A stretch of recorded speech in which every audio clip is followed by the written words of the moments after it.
control. Now I'm on my own control. Got my own mind. Gonna make my own decisions. Yeah.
I'm your host, sabrinasalvati.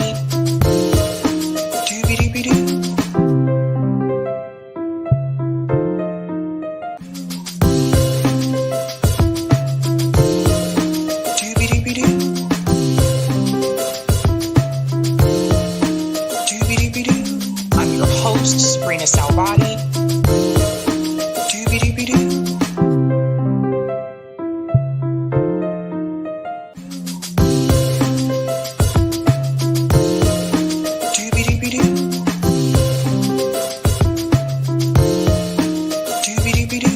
I'm your host, sabrinasalvati. What's up? What's up, guys? Welcome back. We have such a good show for you tonight, but I want to start off by saying something, ode to Janet Jackson there, Miss Jackson, if you're nasty. Ode to Janet Jackson. When I was 17, I did what people told me, but not anymore. Not anymore, ladies and gentlemen. Welcome to Sabby Sabs podcast. I'm your host, Sabrina Salvati. If you're new, I want to let you know that Sabby Sabs podcast is a part of Revolutionary Blackout Network. You can catch me there on Thursdays for the Sabby and JB show. This Thursday, actually, is the RBN Roundtable at 5 p.m. Eastern. Don't miss that. We'll be joined by Abandon Harris campaign. And you can catch me here on Tuesday, Thursday, Friday, and every other Sunday. What's up, fam? Shout out to everyone watching on YouTube, Rockfin, Twitter, and Rumble. And we are back in the house. Back in the house. We have so much to discuss tonight, ladies and gentlemen. So much to discuss. Eric, can we do quick mic check real quick? Quick mic check. Am I good? Sound good? Someone said, I think you're on the computer mic. Okay, let me switch it real quick. Check. Test. Give it a tap. You're on it. Go. Okay, does that sound better, everyone? Sound better? Okay, cool. We have so much to discuss tonight, ladies and gentlemen. Yes, we will do call in after the show, so don't miss that. Yeah, I think we're good to go. Okay, yeah, everyone in the chat saying we're good to go. Let's go ahead and give a couple of shout outs to people in the chat, and then we'll go ahead and get started, guys. We have so much to discuss. Got my own mind, gonna make my own decisions. Shout out to Dwayne, says, Miss Jackson, if you're nasty. That's right. Shout out to Hadija Katare for becoming a Sabby member. Thank you so much. Let's give Hadija a big whoop whoop in the house. So yes, everybody is going to have Janet Jackson songs in their head after this segment. Shout out to Are You Helping says better. What's up? Greetings. I don't know what happened. I think I jumped ahead with comments somehow. Yeah. Greeting, Elena. I believe her policies are lacking. Yeah. Both of them. Both of them, Thank you. What's up? Miguel says peace. Greetings. Ahmed says, hello, Sabby. Nice hair. How did you know what my hair would look like? I didn't do much to it today. I just put it up in a bun. Greetings. Max says more than 110K early votes cast in the US so far. I am really surprised by that, but that is a lot. Shout out to Trauma Queen. Can't believe how fast your channel is growing, Sabby. Congrats on your continued success. Thank you. And I mean, it's thank you to all of you guys, basically, but I have a pretty diverse audience. According to my analytics, I have a pretty diverse audience. So we have people from different political ideologies that watch this show. It's not just one group of people. And I think that makes a big difference. Greetings, Tim says, D.O. Hugley needs to take his old electric slide ass on somewhere. I'm so sick of these DNC shills. A whole genocide. And you got these clowns like Roland Martin defending killer Kamala. Disgusting. Yeah. F. Floyd. Janet Jackson's nose is not a white person's nose. Don't give them that credit. They wish they had a nose like Janet. Control. Shout out to David says, Sabby Zelensky asking for more money for Ukraine. Yes, he is. I know. Greetings, AM. I think you should change the name of your channel to sabrinasalvati. It's an excellent name, and you're weighty enough to go under your proper name. Yeah, the reason why I don't do that is because, number one, people have difficulty pronouncing my name. People have difficulty spelling my name. That's a big one, and that's outside of YouTube. Just in my personal life, like people have difficulty with that. And Sabby Sabs is actually a nickname that a friend of mine gave to me when I was in undergrad. So I figured that's something it's kind of hard to mess that up. But thank you. Shout out to Lawrence says, free Palestine. Greetings, Renee. Good evening from Denmark. Time for some peace and understanding, respect, nice feeling. Told you, Denmark, told you, diverse audience over here, people all over the place. Greetings, Hannah says, DL clapping for Dems. Shout out CBC Voter says, happy Tuesday, Sabby Sabs. Greetings, Cloudness. Ayo, what's poppin', ma'am? Sabby Sabs is the illest happy Taco Tuesday. Everyone, 2024 is exposing these sellouts, but we needed this. Yeah, Cat Williams was right. Shout out to Karen says, doing the damn thing and our sister can sing. Control. Greetings, Sean. Checking in with friends in Lebanon and situation is horrific. F Israel, solidarity to all the Sabby gang from Scotland. Yeah. I don't know if everyone on here watches Breakthrough News, but Ronnie, she's in Lebanon and she's been talking about this. In fact, I have a clip from her that I'm going to show for that segment as well. Greetings, Bill Bolly says, keep Janet's name out your mouth, stinkers.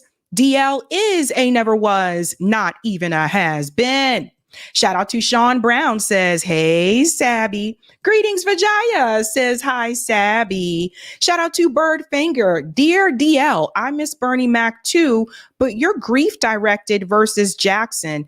Hell, Trump be the weird one. He's flipping orange like earwax. Shout out to Thon says, oh, snap. Happy Taco Tuesday, fam. And greetings, mentoring. X had a message that it will not show my likes because it's to protect me. Has anyone received that same message? How can I reverse that? I haven't received that message on X, to be honest, but sometimes I'm late to the changes that happen to that platform. Shout out to AB says, hey, Sabby. Greetings, Benny says, I like Janet even more now. Paid, we'll have a good time. Leave your worries behind. Come on, guys, sing it. We're getting into it tonight, ladies and gentlemen. Let's go ahead and give a shout out to everyone who is a Sabby patron.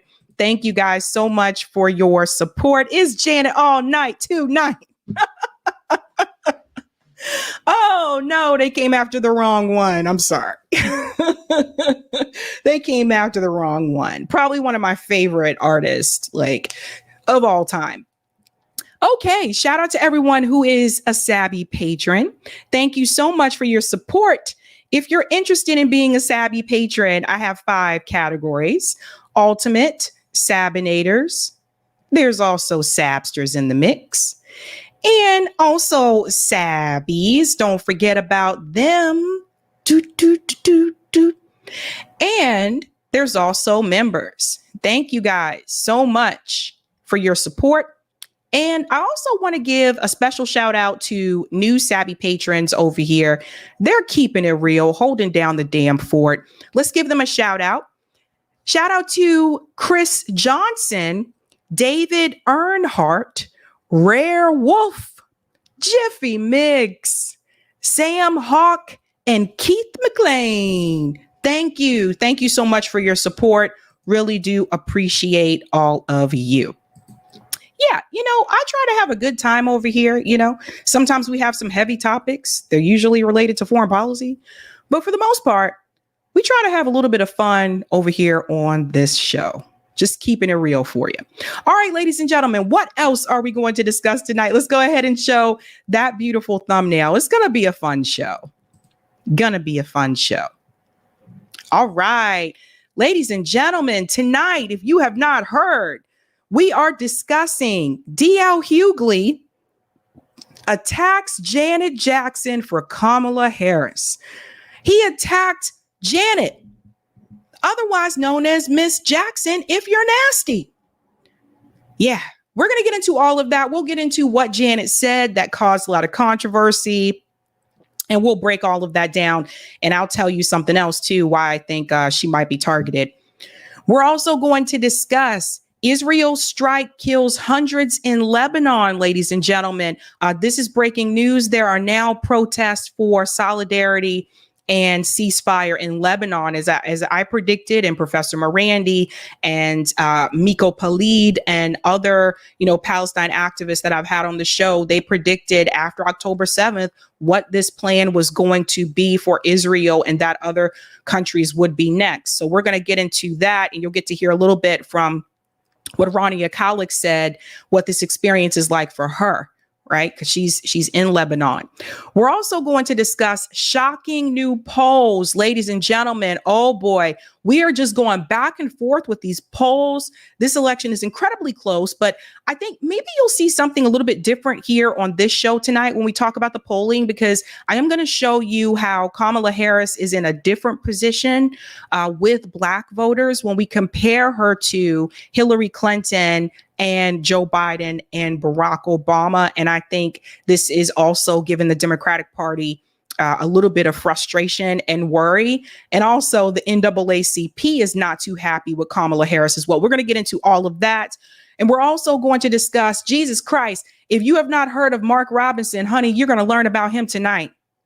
You are going to learn about Mark Robinson tonight because he is not having a good time.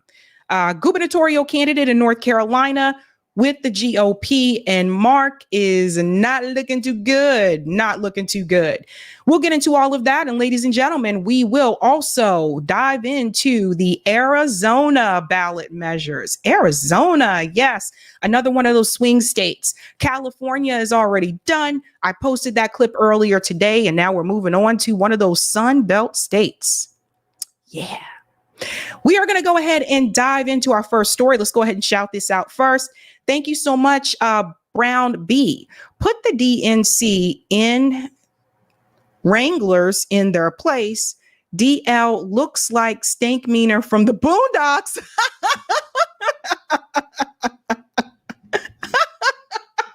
Oh man, you guys have to see the Boondocks if you haven't seen it because it's hilarious. And let me get the Rumble rant as well, Eric. I never thought about that. That's funny. Thank you for the Rumble rant, RB Ham. AOC just released a hostage video. Her eyes were blinking in code, help me. Yeah, I know. She's always the victim, forever the victim. Hello. All right, ladies and gentlemen, let's get into this first story. So Mark Robinson is a GOP gubernatorial candidate in North Carolina. And honestly, I had never heard of this dude before until this week, because Mark has found himself in some hot water, and even his own colleagues are choosing to step away from him because of it. What did Mark Robinson say, or what did he do that is causing issue within his own party? Now, he is denying that he referred to himself as a Black Nazi, but is he correct? Let's get into this clip here from NBC News. Holy smokes, I never thought I'd see this. Taken to North Carolina with some breaking news tonight out of one of the most critical battlegrounds in this election year. What kind of feels like a political earthquake, with the controversial Republican candidate for governor there denying a new CNN report he called himself a Black Nazi and backed reinstating slavery. We're talking about Mark Robinson. Right now, he is the state's lieutenant governor, and he is no stranger to controversy in the past, like with alleged Holocaust denial. He's backed policies like calling to arrest transgender women who use women's bathrooms. But this new report on CNN says Robinson posted for years on a porn site's message board, referring to himself as a perv and a Black Nazi, and allegedly. When you run for office, ladies and gentlemen, your pass is open sesame, right? So like when you run for political office, they are going to, by they, I mean the media, and of course your opposing party, they are going to pick apart your past. And I'm surprised that he didn't think about that. Like, I'm surprised he didn't think about that when he decided to run for office. Like, what were you thinking? What were you thinking? Fetishizing transgender people, saying he enjoyed watching pornography with them. Again, Robinson is denying it all in the video that he put out right before this report dropped. Watch this. Our opponents are desperate to shift the focus here from the substantive issues and focus on what you are concerned with to salacious tabloid trash. Dasha Burns is joining us now. So Dasha, walk us through some of these allegations here, how they fit into what else Robinson has said in his campaign, and how CNN sort of put the pieces on this together, they say. Yeah, Hallie, there is a lot to parse through here. So these were made between 2008 and 2012 on a website called Nude Africa, which is a pornographic website. You talked about some of the positions that Robinson has held throughout this campaign. He's made has a history of making anti-transgender remarks, but one of the things he talked about on this website was that he enjoyed watching transgender pornography and referred to himself as a, quote, perv. He also said he didn't care if a celebrity had an abortion, saying, quote, I don't care. I just want to see the sex tape. Again, this is someone who has called for a very, very strict abortion ban. So let's go back, because I just want you to see the screenshots here. So he's denying all of this, by the way. He's denying it, but they do have screenshots. God. Oh, Jesus, this is bad. They have his name here. They have, or his username that he used. They have the quote here where he said, slavery is not bad. Some people needed to be slaves. I wish they would bring slavery back. I would certainly buy a few.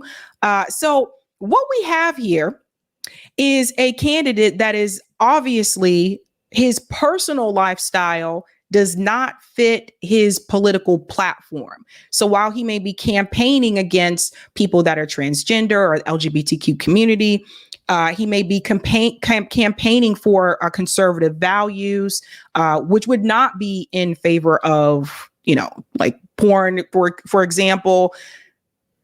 In reality and behind closed doors, it's the opposite. It's the exact opposite. So it turns out, according to the information that they gathered, that he really did, I guess, was interested in people that were part of the LGBTQ community, although he's campaigning in a different way. And then also the slavery comment is ridiculous. It's absurd. He referred to himself as a Black Nazi. So here's the thing. This just goes to show you how politicians, when they are campaigning, those are just campaign promises, right? It doesn't mean that's who they are or what they really believe as a person. Now, some of them do, but some of them don't. Some of them just run on issues that they feel are going to be popular with their constituency. And in practice, they'll do something that's different. They'll do the exact opposite. And we've seen this happen before, right? Like, what do we call it? The preachers in the pulpit. The preachers who get up on the pulpit every Sunday and they preach and tell you what you're not supposed to do, but behind closed doors, they're doing those things. The same preachers that tell you that adultery is bad, but they got other women on the side from their wife. So we have seen this happen before. And if I would imagine, if anything, I would think that Mark Robinson is probably very much embarrassed. And you're going to hear from some of his buddies from the GOP who are also not too happy with this. Let's continue. Jesus. I just want to see the sex tape again. This is someone who has called for a very, very strict abortion ban. And when it comes to slavery, he wrote, quote, "Slavery is not bad. Some people need to be slaves. I wish they would bring it back. I would certainly buy a few." That is just some of the top lines in this really pretty shocking report, Hallie. There is this.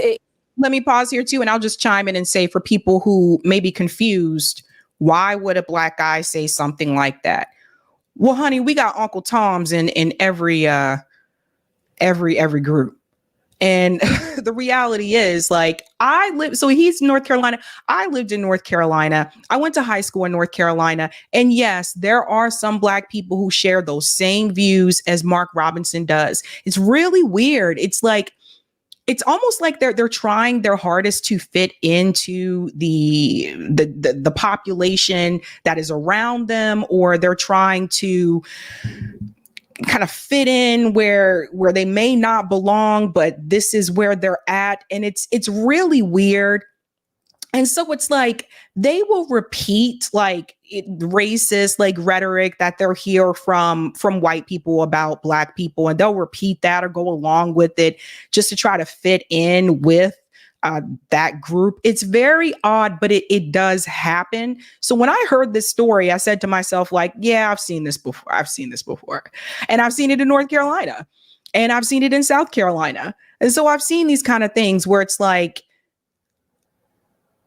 depending on where you may live and the people that are around you, particularly, especially if you grow up in an area that is that way, and maybe you're one or two or three Black people there, and that's what you hear. It's almost like instead of pushing back against that, you will adapt that mentality yourself so that there's less heat on you. But Mark is all over the place. Mark has lost his damn mind. Let's continue. We have to talk about the midnight deadline in North Carolina, the timing of this, 11:59 p.m., right? So a minute before deadline for essentially the lieutenant governor, if he were to drop out of the race, to do that, in fact, and be replaced. He has been clear, right? He's not dropping out, Dasha? That's exactly right. He's saying he's staying in the race, but no doubt pressure is building. I just got a text from the NAACP saying they're calling on him to drop out. And this is a problem for former President Trump, for his campaign, for Republicans, given the ammunition that this now gives to the Harris campaign. This is somebody that the former president has given a full-throated endorsement to, that basically every other Republican has supported as well. So this becomes really a political nightmare for the Republican Party right now. And the Harris. Yeah, this is a bad thing. And then we'll get into the other clip and I'll show you why as well. Because when it comes to people voting down ballot, Mark Robinson is still in this race. And typically the candidates that are down ballot may not affect the presidential candidate. And I remember people doing this in 2020 where they voted for Republican local candidates like governor, mayor, et cetera, but they voted for Joe Biden for the presidency. So typically he may not hurt Donald Trump in a sense, but other Republican politicians are coming out to speak against Mark Robinson, and they're pretty notable ones. And I think that's something that's going to continue to hurt Mark Robinson. And I am really surprised he hasn't dropped out at this point in time. And I don't even know if it's enough time for someone else to even step into that race in his spot. But as you'll see here, when we go to the next clip, he did speak out about this. We're going to show both sides here. He believes that he can continue this race, even though some of his staff has started to resign. So they're getting heat for this too. So staff members are like, yo, I'm out of here. Oh, I am out. So listen to this. A defiant Mark Robinson is back on the campaign trail despite an exodus of his top aides. The controversial Republican nominee for North Carolina governor is holding events just a day after several key campaign officials stepped down. Here's what he said just a short time ago. We're here for small business people. We're here for all those parents out there that are losing their children to fentanyl. We're here for all those people out there that are struggling to keep their small businesses open. We're here for the people we're here for the people who are struggling to get their children a decent education. We're not here to talk about 15 or 20-year-old salacious false lies. They don't want to talk about what's going on right now. They want to talk about what possibly happened 15 years ago. But that's what happens when you run for office. And it happens to every politician. It's happening to Kamala Harris this time, and it happened to her in 2020. Remember, Tulsi Gabbard brought up her past. It's happened to Joe Biden. It's happened to, Barack Obama. It's happened to Donald Trump. It happens to every politician. And people may not always remember everything that they've posted online, but I would imagine you remember that. I would imagine you would remember that one right there, Mark. The staff resignations follow a CNN investigation that unearthed graphic and inflammatory comments Robinson made several years ago on a porn website. He denies making those posts. And CNN's Diane Gallagher joins me from Wilkesboro, North Carolina. Diane, what else is Robinson saying this morning? Jim, this is the first appearance by Robinson since the more than half a dozen senior campaign staff resigned this weekend. And about several of the 45 to 50 supporters who showed up here today in Wilkesboro said that's precisely what made them come. They wanted to show support for Robinson in what they describe as a very difficult time for him. Robinson didn't directly address those allegations beyond calling them salacious lies from the past that may or may not have happened when he spoke to supporters. But he did address that and the campaign departures when he spoke with press as soon as he finished the event. Take a listen. We have full confidence that we can go on. We're getting resumes from all over. We're getting offers from all over. People are jumping in to help us. We've made a ton of friends in this thing since we've been in. A lot of talented people right now are reaching out to us, and we're right in the process right now of forming a team that we know can still lead us to victory. So we have full confidence in our ability to keep going. But the timing of that, them walking away from you right now. The timing doesn't matter. It's not the timing. It's how you react, and we are ready to react, and we're doing it right now. We're getting it done. So he's in Wilkesboro. And for those who are not familiar with North Carolina, I can tell you, there's parts of North Carolina where it's, more developed and it's the city metro area. And then there's the rural parts, and then there's the mountains. And so the thing about North Carolina is that you have the beach, the city, and you have the mountains, and you have rural areas in between those, right? So, and you can also tell by his accent too. His accent's a little bit thicker than someone who may be from Raleigh, Durham, Chapel Hill area, for example, or even Charlotte metropolitan area. And so the area where he's from is probably a little bit more, they're probably Donald Trump supporters in that area. I'm telling you, I know North Carolina pretty well. And it's probably a little bit more white, like in that area. And maybe that's where he heard some of this rhetoric. I don't know. All I know is this don't look good for Mark. Don't look good for Mark at all. Robinson, you've talked about the reporting being salacious lies, not true. Have you taken steps then to prove it's not you? We absolutely are. We absolutely are. We're in talks right now, everything up to legal counsel to take CNN to task for what they have done to us. We are going after them. Okay, we are going to go after them for what they've done. But we have 5 weeks left in this race, folks, and make no mistake about it. We are not going to let CNN throw us off of our mission. Our mission is to win this race. And quite frankly, I am dismayed about the fact, as I said before, think about how many people out there right now, right in the place where we are right now, who are hooked on fentanyl, who are hooked on opioids, and how many will die tonight because of it. Think about what's going on our border. Think about what's going on the world stage. And this is what you choose to focus on. You've got these news cameras, news reporters, pens, pencils, your microphones. This is what you're focused on. You're not focused on the things that we talked about standing up there about our economy. You're not focused on those things. But that's how it is with every candidate, Mark. That's how it is. Joseph said, I know that area. 2 out of 3 major high schools, only 1 had Black people. Yeah. And I think, some people who haven't been to North Carolina, they may not realize this, but the reality is once you get out away from the cities, once you get away from the the Raleigh-Durham, Chapel Hill, the Triangle area, once you get away from that Charlotte metropolitan area, and you have all the rural towns in between, it's a very different demographic. It's very different. That being said, it's just, I'm listening to him right now, and I understand there's only 5 weeks left, but I would make that a priority. If it were me and I was accused of that, I would make it a priority to show them like, hey, this is not true. I have proof that it's not true, just that quickly to do. And it also doesn't look too good for him, considering the fact that his own party members are going against him. And wait till you see who they are. That's really interesting. I'm going to remain focused on those things. And you better understand, I am coming after CNN full throttle. But we have got to put the people first. And in order to put the people first, we've got to concentrate on this campain. And that is exactly what we're going to do. That's exactly what we're going to do. Thank you. No more questions. No more questions. Hold on just a second.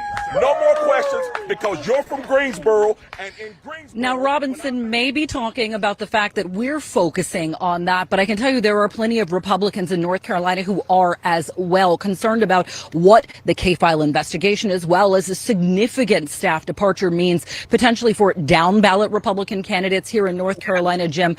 And look, at the top of the ticket, former President Donald Trump was in North Carolina. He was in Wilmington on Saturday. He did not invite Lieutenant Governor Robinson to appear with him on stage. Robinson had a small public event at a speedway instead in a different part of the state. Didn't even mention Robinson by name at that. And this is someone who he at one point called Martin Luther King Jr. on steroids. This is a person who had a speaking position at the RNC earlier this summer. And so while he is trying to focus on the campaign, I will tell you that other Republicans here in the state of North Carolina are very concerned about that investigation, as well as the campaign shakeup.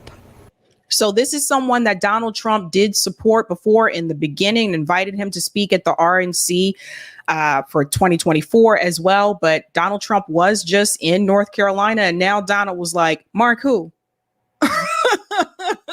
Donald was like, I don't know you. If Mark walked up to Donald Trump tomorrow and be like, hey, Trump, what's up, man? Thank you for the support. Trump will be like, get this guy out of here. I don't know this guy. Get this guy out of here. He doesn't know him now. Now, others do still know him, but they don't want to support him anymore. And that includes Georgia Governor Brian Kemp. Now, this is coming from Simon Ataba. Georgia Governor Brian Kemp has just now pulled his endorsement of North Carolina gubernatorial hopeful Mark Robinson following the porn and anti-Semitic allegations first reported by CNN. Again, they're accusing him as referring to himself as a Black Nazi, also, I guess, flirting or entertaining some type of sexual activity with those that are part of the LGBTQ community, which is the opposite of what is a part of his platform. It just seems like this might be a totally different person. Now, people are asking like, well, what can he do to prove that it's not him? Well, they had the account listed and everything.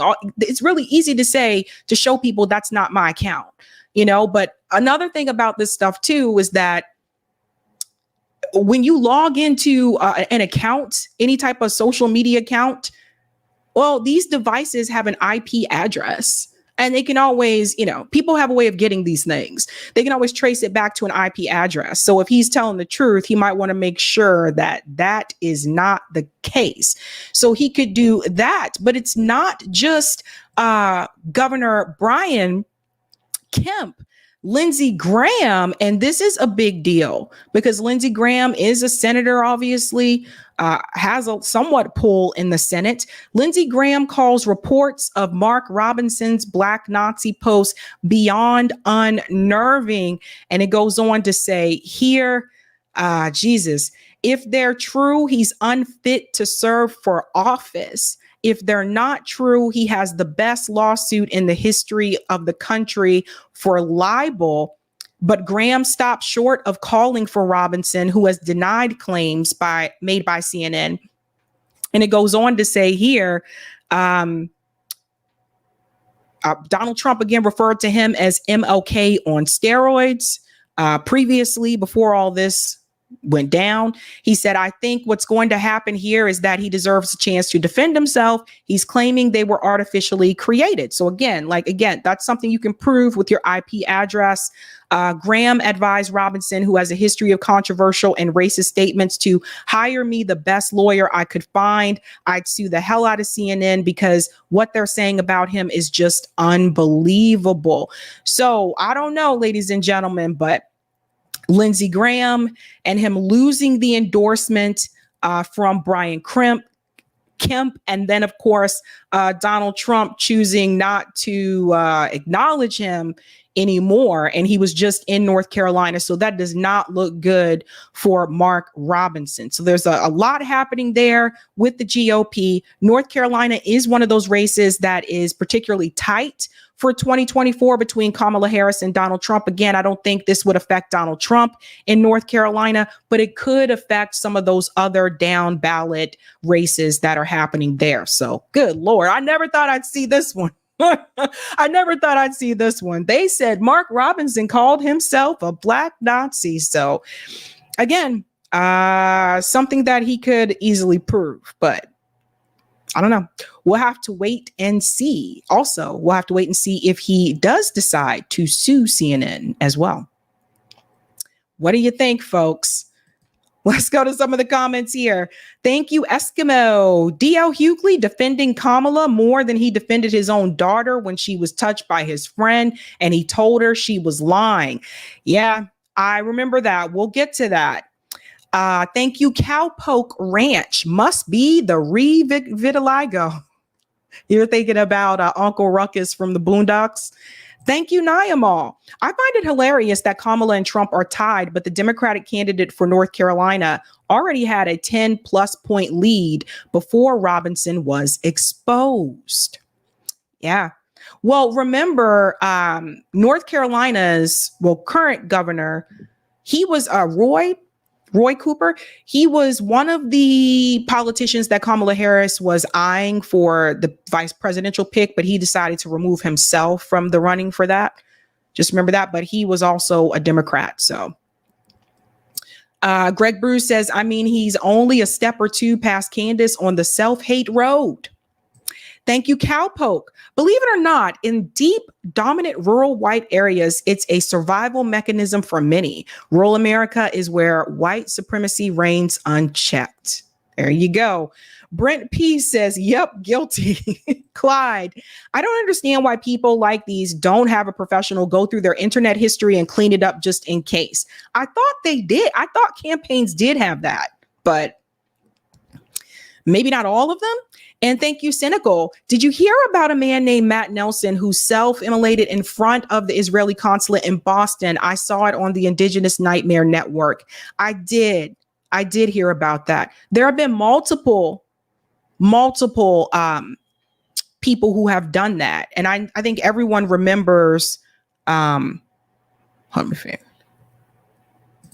does his name escape me? Why do I have this here? Hold on one second.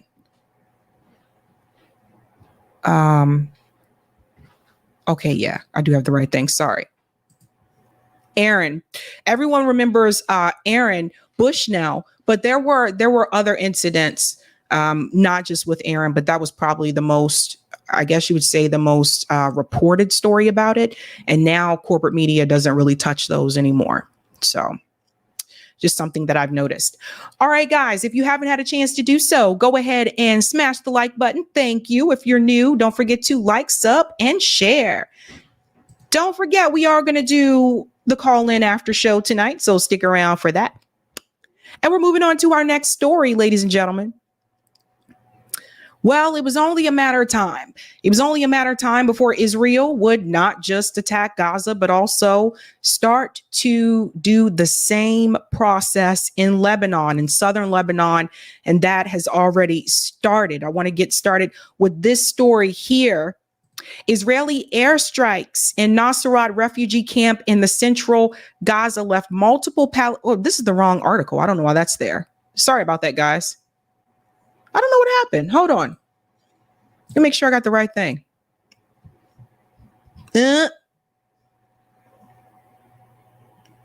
I'm just making sure I have the right one because sometimes these things change and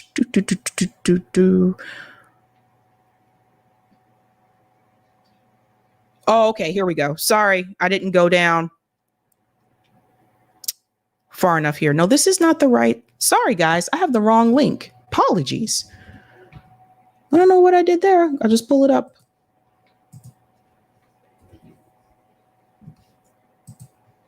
Doesn't take long.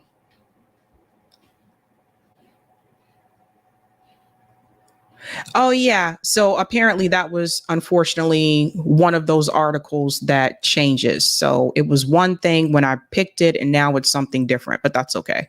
I have another one we can just go to. Okay. So we have to talk about what is happening in Lebanon. So we're seeing a repeat of what happened in Gaza, now starting in Lebanon. And this is crazy stuff, folks. We're going to go ahead and get into this here. Let me try to see if I can pull this up. I don't know why this article, why is it doing this? What a mess, man. Apologies, guys. Sometimes these articles, when I queue up the links and then they change after the fact.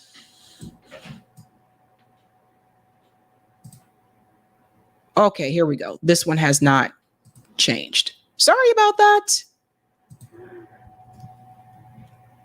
And new people are probably like, what is happening with the show? Okay, what is happening in Lebanon right now? Let's go ahead and bring this to the screen here. Hezbollah says Israel's dropping leaflets with very dangerous barcodes onto Lebanon. Let's go down here. Hezbollah's media office said on Tuesday that Israel was dropping leaflets with a very dangerous barcode on them onto Lebanon's eastern Bekaa Valley, warning that scanning the code by phone would withdraw all information from any device. There was immediate comment from the Israeli military. Hezbollah's media office did not say if anything else was written on those flyers. Now, this is an update after Israel has decided to strike Lebanon. There have been over 500 people that have been killed in southern Lebanon from airstrikes from Israel. Children have been killed again. We're starting to see again another repeat of what happened in Gaza, how Gaza started off. And now we're starting to see that same activity start to take place in Hezbollah. Now, Israel has said that they are responding to the attacks that Hezbollah has sent their way. But I remember I told you a couple of months ago that Israel was repeatedly bombing southern Lebanon. And the moment that Hezbollah decided to respond, all of a sudden it was Israel has a right to defend itself. But no one else does. And I've said this before. Apparently, Gaza doesn't have the right to defend itself. Apparently, Lebanon doesn't have the right to defend itself.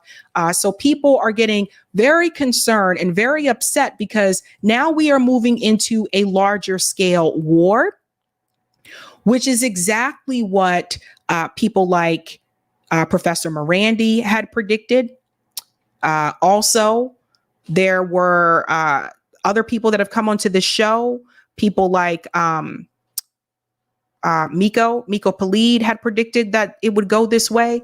Norm Finkelstein had predicted that it would go this way. And so now you see what is happening. And I want to point out this part too, because this is what is coming from AP.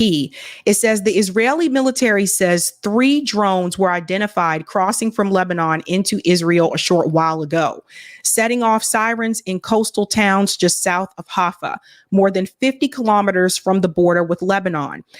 It said 2 of the drones were intercepted. There were no reports of injuries.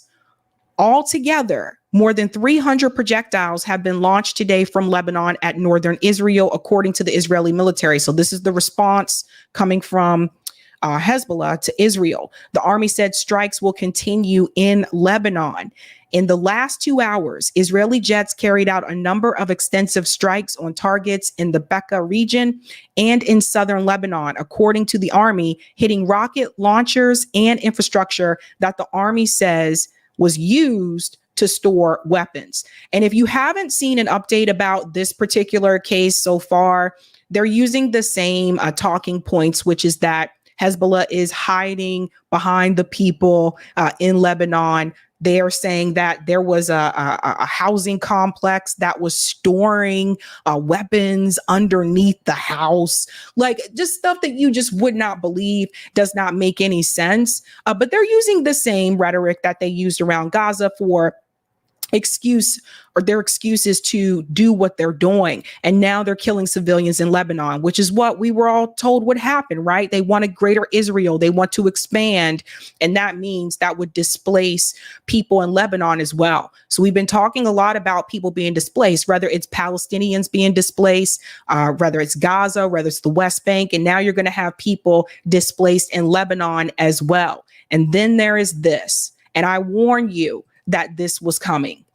This announcement here from the AP, the U.S. will send additional troops to the Middle East amid escalation between Israel and Hezbollah in Lebanon. Now, this report is coming from the Pentagon. This is why I warned people a while back. If you're in the military, get out if you can get out, because this is what they wanted to do. They want a bigger war. And that means that they're going to need help. And they're going to need people to fight on their side against Hezbollah and against Hamas. And that means that U.S. troops will be sent there to help Israel fight.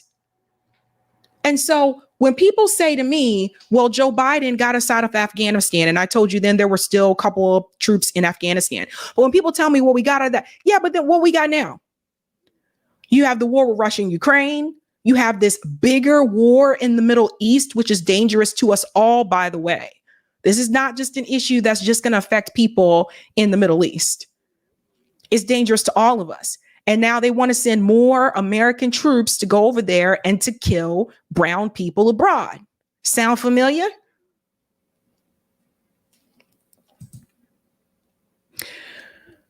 Ronnie was on Piers Morgan's show with this disgruntled, we all know him, Professor, I'm forgetting his name. I forgot about this guy. This is bad. I forgot his name. But you guys know Dershowitz. Thank you. She was on there with Professor Dershowitz talking about what just happened in Lebanon. Ronnie is a journalist who is based in Lebanon. Every now and then she also comes to the States and she'll do events here as well. But this is her home. This is her home. Now, Alan Dershowitz wants to blame everybody but Israel, right? It's everybody else's fault.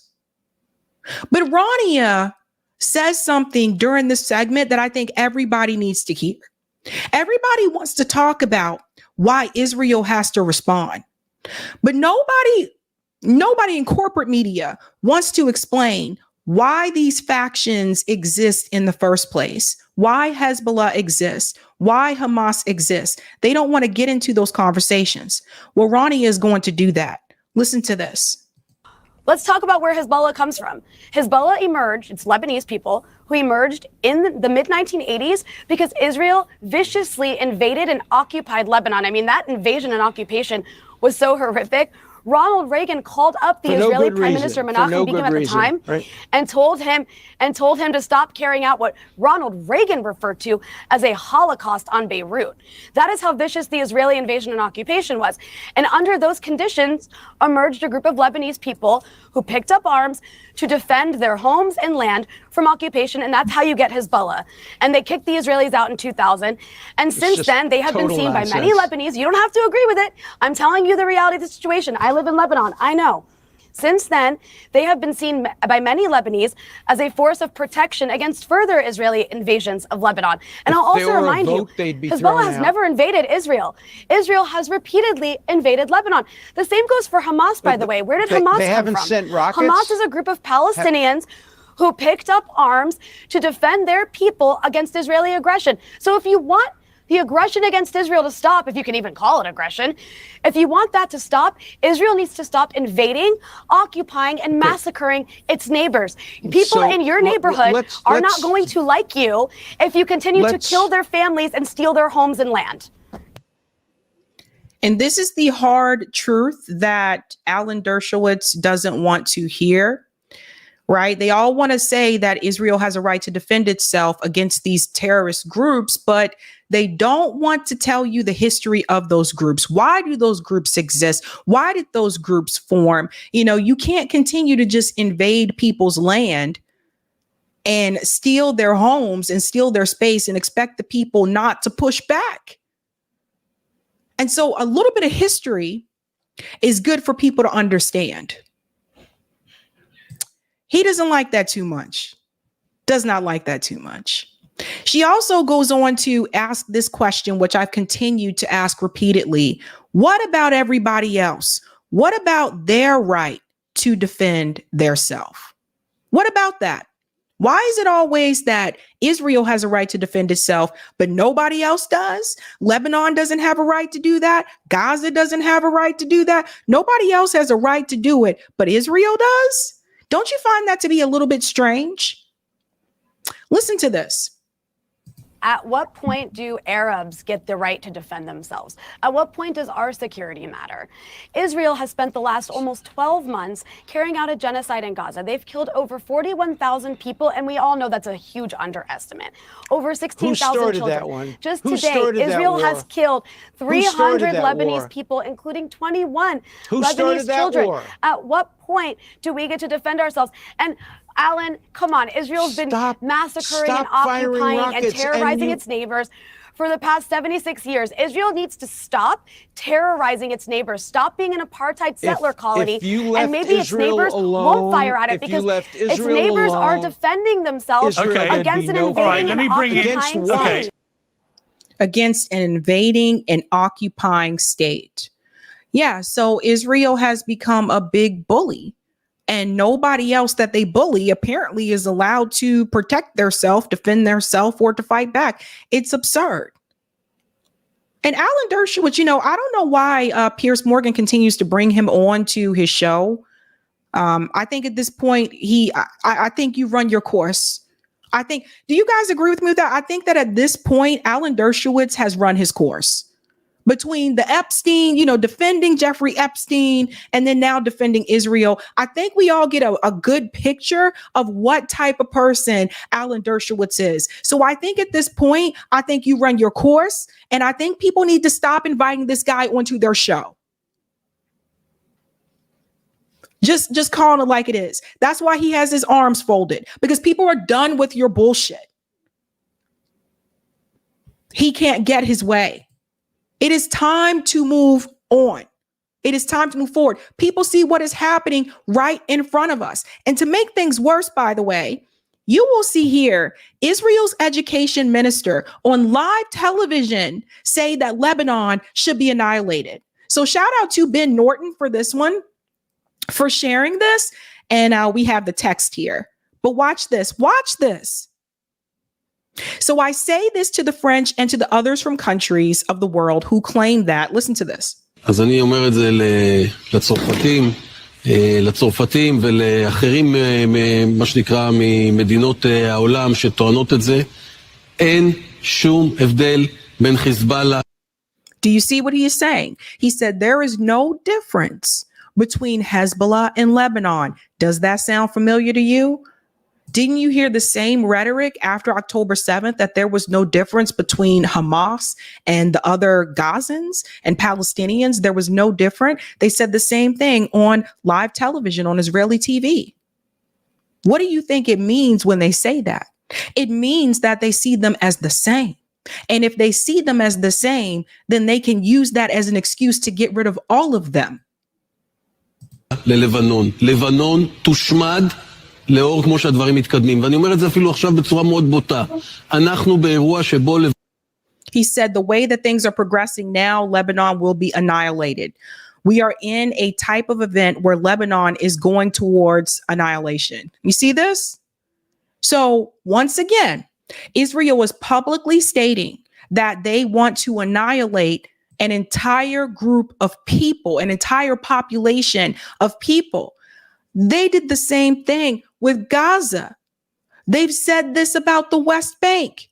The ICJ, as I showed you on the show, they watched tapes, recordings of them saying these things. And then they issued the statement that said they have to do everything in their power that they can to prevent a genocide of the people. So how many times does Israel have to be on video saying that they want to annihilate an entire, ethnic group for people to really take them seriously and hold them accountable? How many times does this need to happen? לבנון הולכת לקראת השמדה. לא תהיה אותה לבנון כמו שהם מכירים. אני לא הולך להתעסק בצייד קטיושות של חיזבאללה. את המחיר לתוקפנות מאדמת לבנון תשלם מדינת לבנון. סליחה, השר קיש, אתה השתמשת במילה, ביקשת שאני לא אקטע אותך. תושמד. השמדה יש לה... So he said you used a word, the term annihilation in Hebrew as a connotation. במינוח העברי, אתה יודע, לשר הביטחון אמר תחזור לימי האבן. אתה יודע מה? אני מתקן את דבריי. לא תושמד. לבנון כמו שאנחנו מכירים. Then he doubles down and says, oh, my bad. It will not be annihilated. Lebanon as we know it will not exist. I mean, what else more needs to happen? What else more needs to happen for Israel to be held accountable? Nobody else could get away with this. Like, this is insane. לא תהיה קיימת, לבנון תשלם את המחיר הכבד בגלל חיזבאללה. ואני מתקן את דבריי, לא תושמד, אבל אני מדייק. So he said that they will all pay a heavy price because of Hezbollah, right? So let me ask you guys a question when we talk about punishment here. If everybody took that same type of mindset, what if here in the United States, every now and then, and we've seen this before in the news, every now and then there are a group of extremists that will choose to destroy an abortion center, right? We've seen that happen before. Every now and then, we've had mass shootings at schools. How would you feel if that same concept was applied to us? How would you feel if there was a rule or a leader, one of our leaders said, all Christians got to go because of the couple of Christians that blew up the abortion center? Is that fair? Is that right? No, it's not. That is a dangerous mindset to have. You are punishing everybody else for the behavior of a few. And we can argue here about the behavior, because I would argue if you have been constantly invading and occupying and attacking and oppressing a group of people, what do you expect the response to eventually become?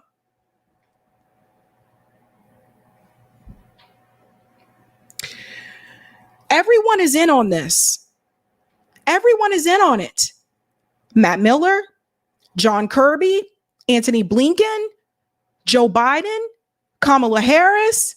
They all know what Israel wants to do. This is not a secret. They're all in on it. And you know how they're in on it? Because this was reported today. Israel deliberately blocked humanitarian aid to Gaza. Two government bodies concluded. Antony Blinken rejected them.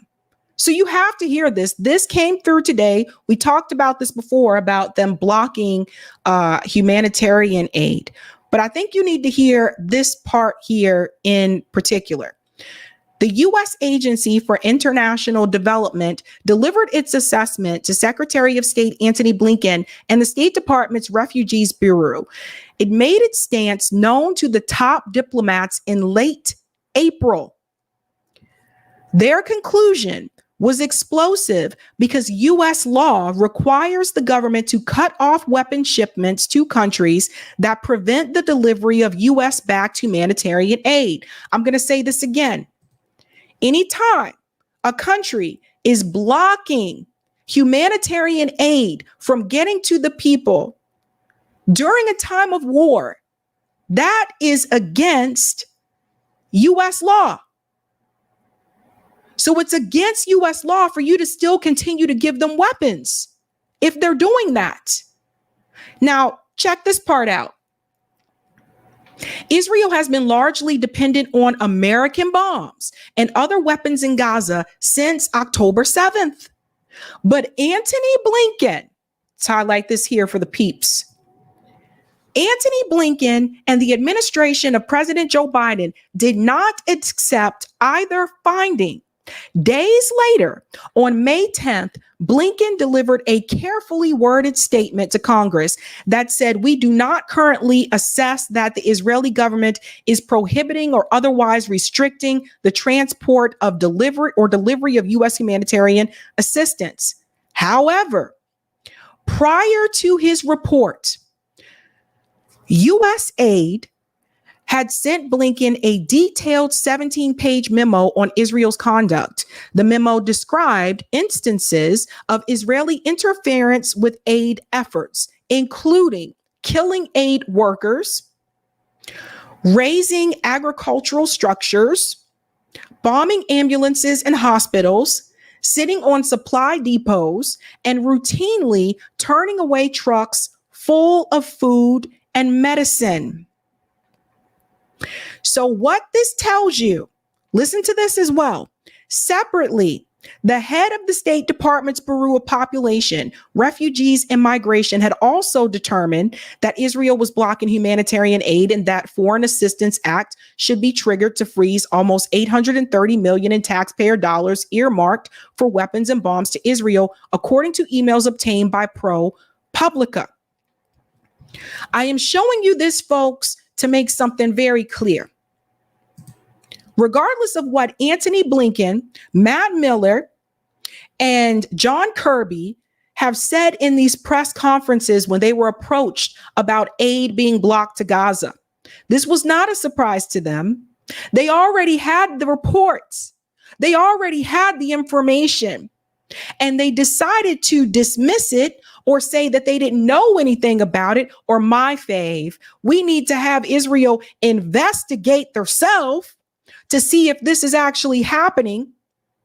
They knew all along, and they knew prior to those press conferences, and they went along with it because they didn't want to stop giving Israel weapons, because the law says you are not allowed to do that in that type of situation.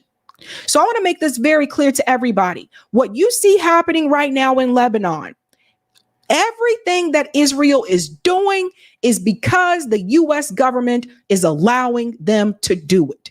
Stop listening to the BS that is coming from the State Department when they tell you that they don't know or they're not aware of that. They already knew.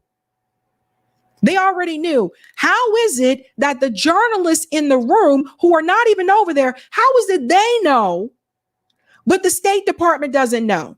Think, people, think. So they knew they're all in on it. And what you see happening in Lebanon, Antony Blinken, Matt Miller, John Kirby, they are all in on it. Joe Biden, Kamala Harris, they're all in on it. The kids starving in Gaza, the kids being bombed and killed in Gaza, they're all in on it. It's not just Netanyahu. It's not just Netanyahu's administration. It's all of them together. Oh, and by the way, since Kamala Harris likes to post pictures of herself in the boardroom meetings when they're having these discussions, she's in on it too.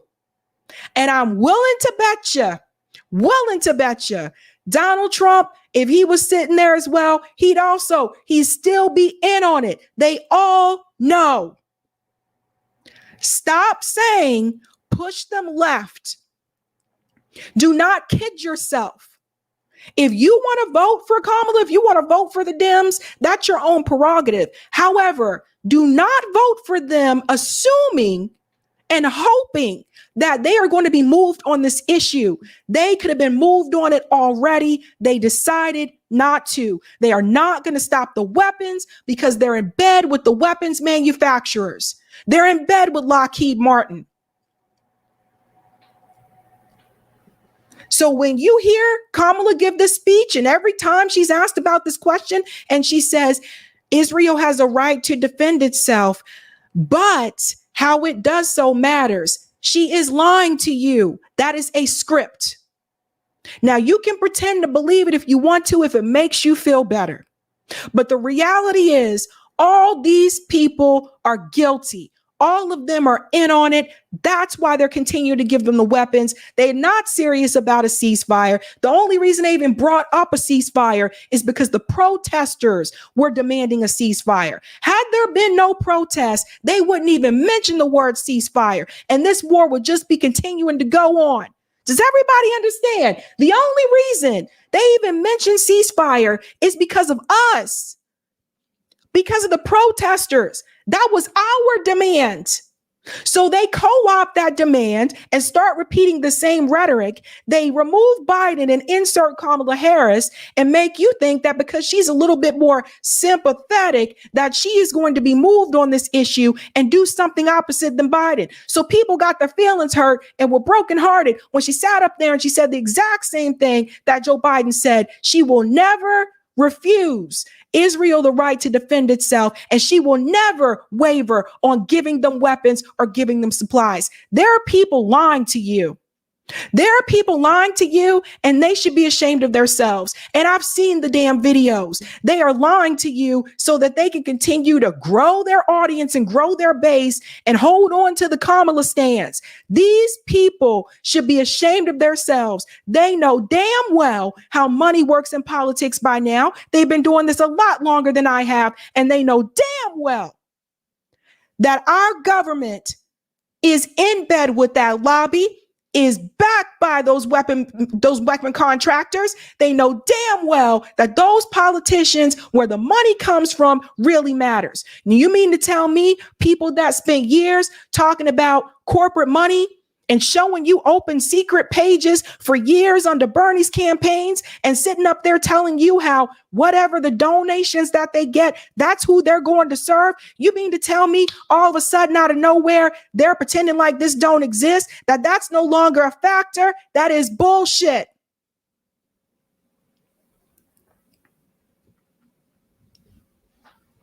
Now, I may not be everyone's cup of tea, but I'm not going to sit up here and lie to you about that. Ain't no way in hell you're getting money from AIPAC. You're getting money from Lockheed Martin. They're not donating money to you for you to stop the damn war. They're giving you money to keep it going, okay?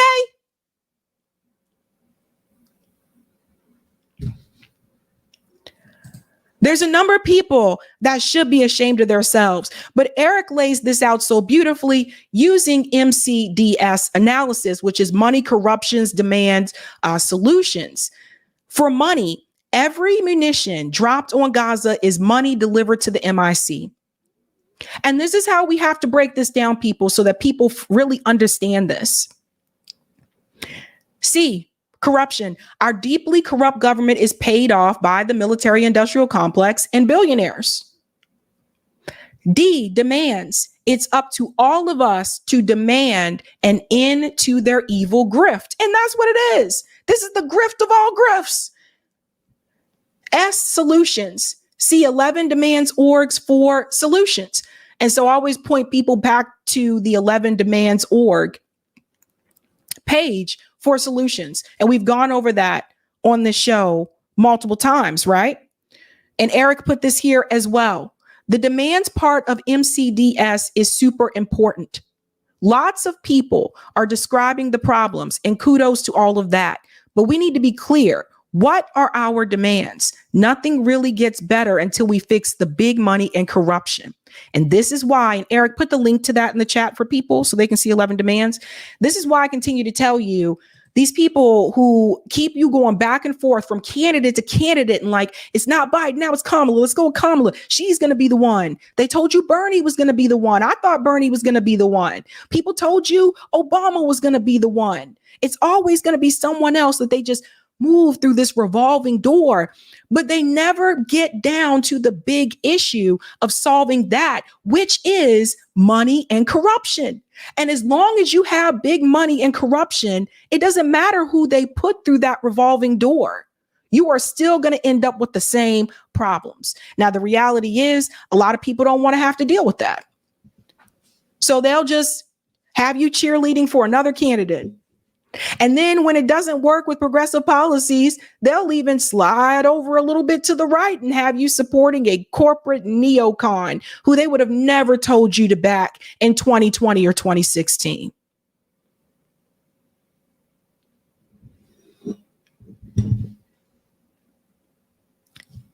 You got to keep it real. You got to keep it real. And none of these people are going to save you. None of them are going to save you.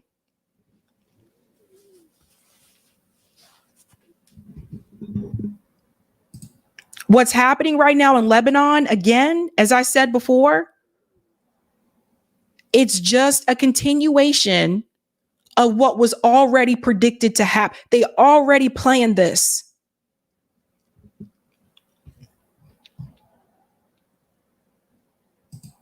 Foster says we still got troops in Iraq and currently in Ukraine.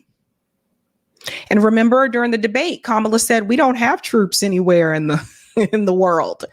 David says Pierce has no business moderating a playground, never mind a talk show. Thank you, Goba. Attack Zionism head on. Israel is a 100-year violent, anti-Semitic, racist project to replace brown people with Europeans and to give the West a way to get access to the mineral wealth in the Middle East. There you go. Thomas, colonizers always need a boogeyman to justify their colonialism, the same strategy used for centuries. Rich says both corrupt, corporatized political parties represent the ruling class, never us. That's right. Thank you, Chris. Trump doing the immunity case gave Dems a gift to protect Biden and Kamala, etc., from any future criminal prosecution. Yes, that's bad.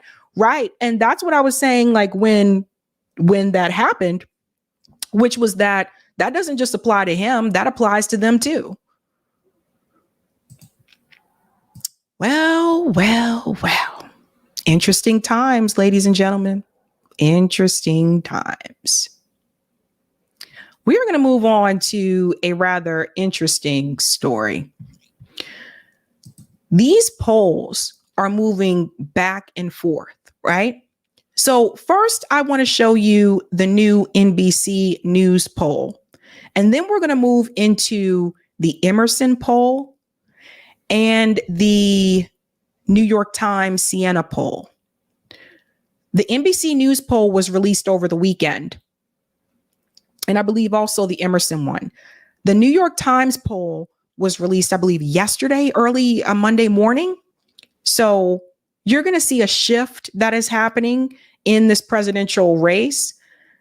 And I want to show you some other polls that people are not talking about. Because in this NBC poll here, they're going to show you that Kamala's doing really well in this NBC poll. But there's something that they're not showing you. Let's go ahead and dive into this. We're going to get started. I think they're showing the national poll here. Just 6 weeks out from Election Day, our brand new NBC News poll is giving us the latest snapshot of where the candidates stand with voters. Steve Kornacki is joining us now from the big board to break down these new numbers. So, Steve, a big difference from our last look back in July. Yeah, Hallie, and frankly, a big difference from our polling over the last year when Joe Biden had been the Democratic candidate, generally trailing Trump in our polling. Now Kamala Harris, 49, Trump 44 nationally in our new poll. Two significant changes to how folks view Kamala Harris seem to be powering this. First of all, just the overall impression people have of her. Is it positive or negative? Well, look, back in July when we asked about this, only 32% of voters had a positive view of the vice president. Since she became the Democratic candidate, look at that jump all the way up to 48%, a 16-point jump. And this as well, she's the vice president in an unpopular administration. But when you ask the challenger at 38%. How about those issues that... Let me pause here for a second. So just a reminder, guys, that's the national poll, right? So she has increased significantly in the national poll for NBC, at least the NBC News poll, right? Voters have consistently said matter to them, the immigration and the economy, Steve. Yeah, so the headline here is positive for Democrats, but this is what Republicans have in this poll that they can take heart from. The border and immigration and the economy, those top two issues remain advantages for Donald Trump by 21 points for Trump on the border, 9 points on the economy. That's not quite the same advantage he had when Biden was the candidate, but that's still very significant potentially, Hallie. Thanks for watching. Stay updated about... Okay, so you saw what is happening with the national poll for NBC. The NBC poll now shows that Kamala has gained quite a bit nationally, right? So she's kind of soaring up there. But I noticed something. I saw some people show that poll, but they didn't show you the other polls. So on this show, I like to show you different polls. I like to show you the ones that show her doing well.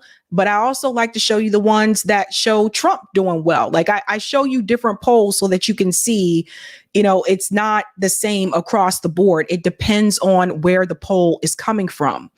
In this Emerson poll, this one, however, focuses on the swing states. And I think this is really where I want to direct your attention, because at the end of the day, it comes down to the swing states, right?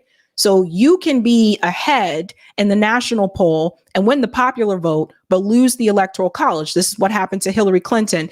So if we scroll down this Emerson poll that was released, I want to show you the chart that they have here. And I want you guys at Emerson to use a darker font, please, or something. Like, God dang. I'm going to need you guys to use better font, because I don't know what's happening with the font that you choose to use, but I'll hover over it for you guys so you can see it a little bit better. Let's start with Arizona. The Emerson poll shows in Arizona, Donald Trump is now at 49%. Kamala Harris is at 48%. For Georgia, Donald Trump is at 50%. Kamala Harris is at 47%. In Michigan, Kamala is at 49%. Donald Trump is at 47%. Nevada shows a tie. Interesting. North Carolina shows Kamala Harris at 49%. Donald Trump at 48%. Pennsylvania, 48% for Donald Trump, 47% for Kamala Harris. And this is the first time in the past couple of weeks I see a poll that shows Donald Trump ahead of Kamala Harris in Pennsylvania. This is why it's important that you see different polls that come out around the same time, because they don't all have the exact same, right? And then you got to think about the margin of error as well. And Wisconsin, this is another one that's different. Wisconsin on the Emerson poll shows Donald Trump pulling into the lead with 49% and Kamala Harris at 48%. Again, it's so close in these states with a lot of these polls. So you can also say these are statistically a tie. But the reality is, according to the Emerson poll, Donald Trump has now moved ahead in some of the swing states. So I don't want to just show you one type of poll, because I'm seeing people do this and I'm like, really? You guys not going to show them that other poll? So there's that one. And then there's the New York Times Siena poll. And this is the one that I think is really making people scream and scratch their heads. And they are not happy about this one.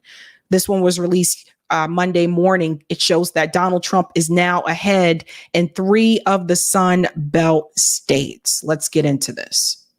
Now to the campaign trail, where new polling appears to show former President Trump gaining ground in a few key states with just 6 weeks now until the election. Today's New York Times and Siena College poll has Trump in the lead in Arizona, Georgia, and North Carolina, 2 of which.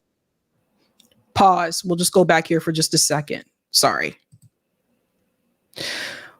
Trump in the lead in Arizona, Georgia, and North Carolina, 2 of which President Biden won back in 2020. Pause right here. Does everybody see there is now a shift that is happening? Now, we're only about 6 weeks away from the presidential election. So November is getting closer and closer, you guys. And now that you'll see that now he has, in the New York Times poll, Donald Trump has 50% in Arizona. Kamala has 45. Joe Biden won this state. Donald Trump has 49% in Georgia. Kamala Harris has 45. Joe Biden won this state. Donald Trump has 49% in North Carolina. Kamala has 47% in North Carolina. Now, Donald Trump won that state last time. Now, here's something I want to point out with North Carolina, because I lived there. When I lived in North Carolina, went to high school there, it was pretty much solid red. Over the years, a lot of people have moved from blue states, particularly northern blue states, to North Carolina. They're moving from New York, New Jersey, like Massachusetts, and they've moved to North Carolina. And that's part of the reason why you are seeing North Carolina become more competitive in presidential races between the Democratic Party and the Republican Party. There has been a population, change there. And another reason is because you also have to keep in mind the college area, like the Raleigh-Durham, Chapel Hill, the Triangle area, the college area there as well. It tends to be more blue. Parts of Charlotte tend to be blue. Fayetteville tends to be like a little bit more on the blue side. And of course, in the mountains, Asheville, which is pretty much more of the artsy community, tends to be blue as well. And then you have the rural areas in between. So there is changes that are happening politically in North Carolina, right? So that's important for people to see. He pulled ahead in those 3 states, according to the New York poll. But according to the Emerson poll, they have Donald Trump ahead in Pennsylvania as well, and in Wisconsin. So one thing that people have to remember, in order for Kamala Harris to win, if she gets Michigan, Wisconsin, Minnesota, which she'll pretty much probably get Minnesota, Michigan, Wisconsin, those blue wall states, Pennsylvania, she'll be pretty much good. And then I think she can pick up probably Nevada, but she can't lose one of those. And this is the piece that I think a lot of people in the Democratic Party don't really want to come to terms with. This is what I was trying to tell you when it was Joe Biden in the race. You can't really lose Michigan. Now, it could be a chance. Maybe she could, pull out a win in North Carolina, but it's hard. North Carolina hasn't been blue since Barack Obama. So it's just something to think about. We'll go on a little bit more here, and then I want to show you something else. But you also need money to run a campaign, and new numbers show Harris well in the lead there. Washington correspondent Kelly Myers live for us outside of the White House. And Kelly, Trump seems to be pulling ahead in those Sun Belt states. What does this mean for both campaigns? Yeah, 42 days until Election Day, and former President Donald Trump is getting a boost of support in the Sun Belt. Former President Trump was just in Arizona 1 week ago, and we know Vice President Harris will try to catch up with a visit to Arizona this Friday. Now, former President Trump gained a lead in Arizona, 50% to Harris's 45%.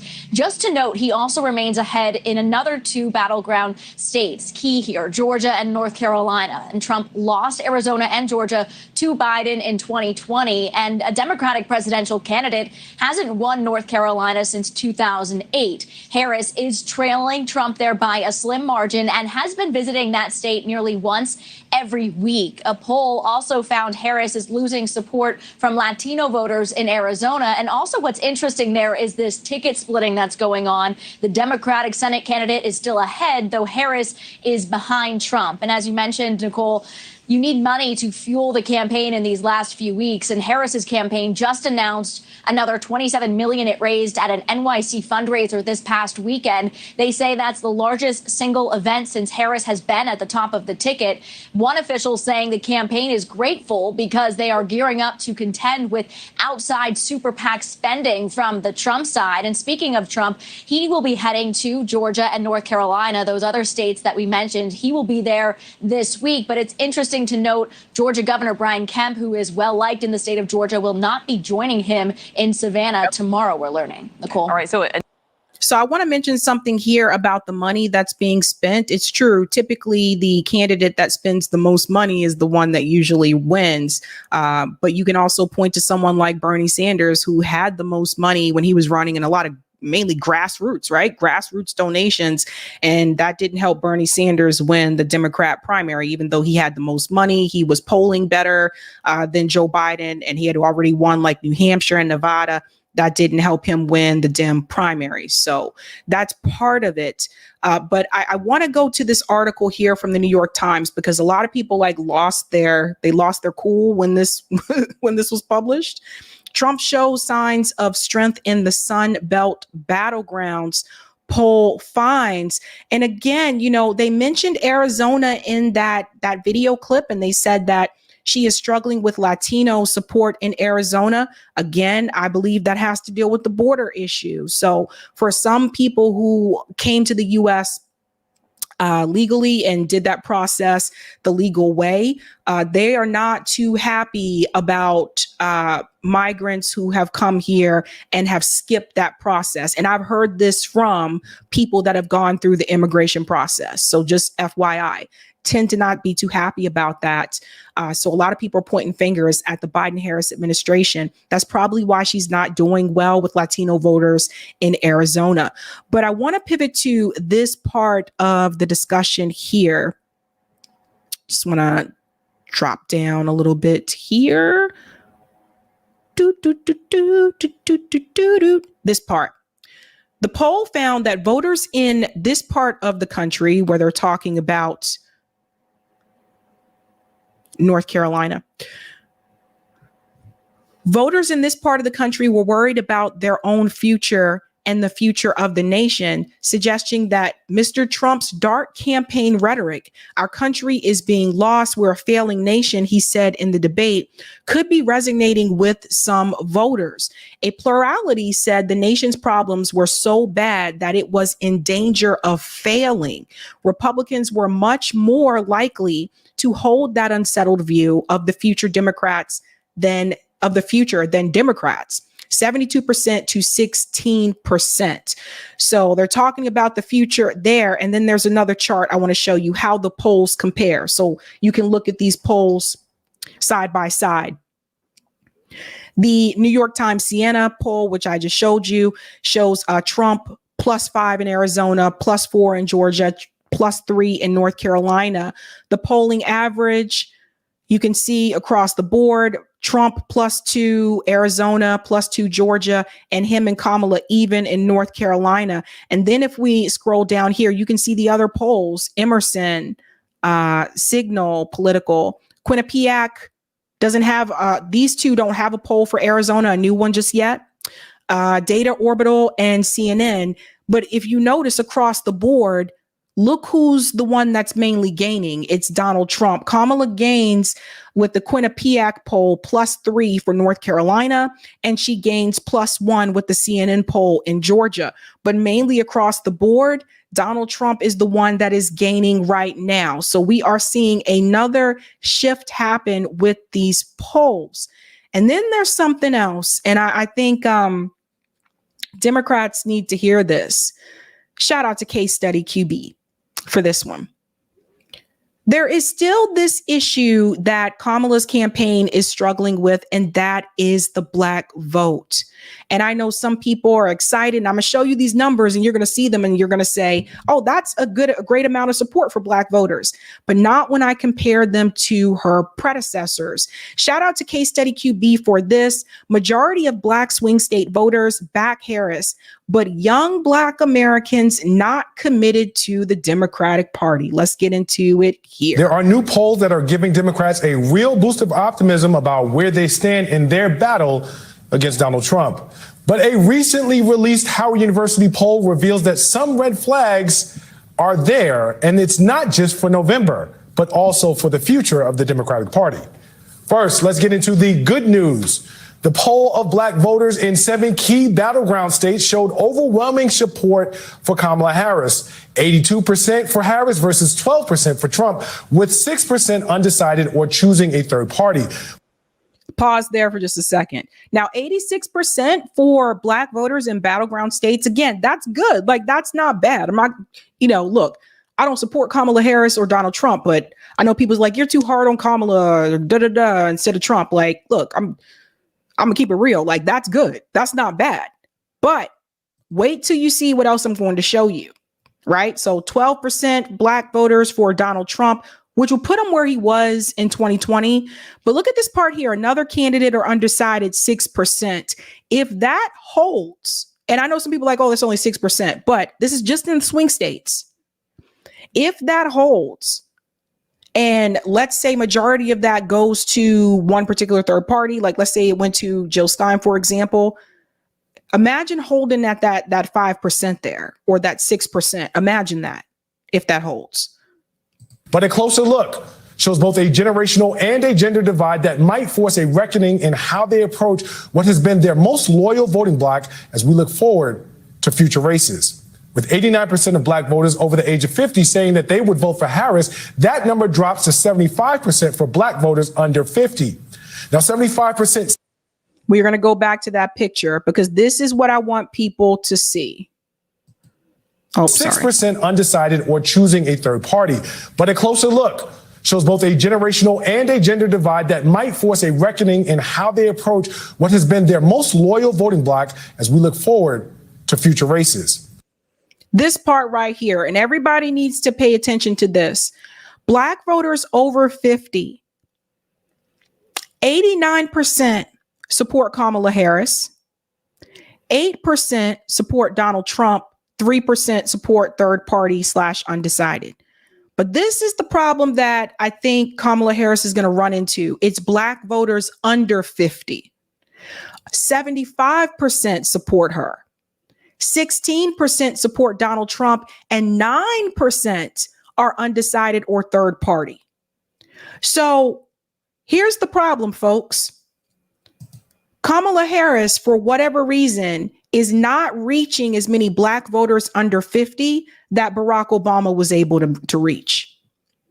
Young Black people heavily came out for Barack Obama. And what it's also showing you here is that more Black voters under 50 are moving towards Donald Trump. That's 16% for Black voters under 50.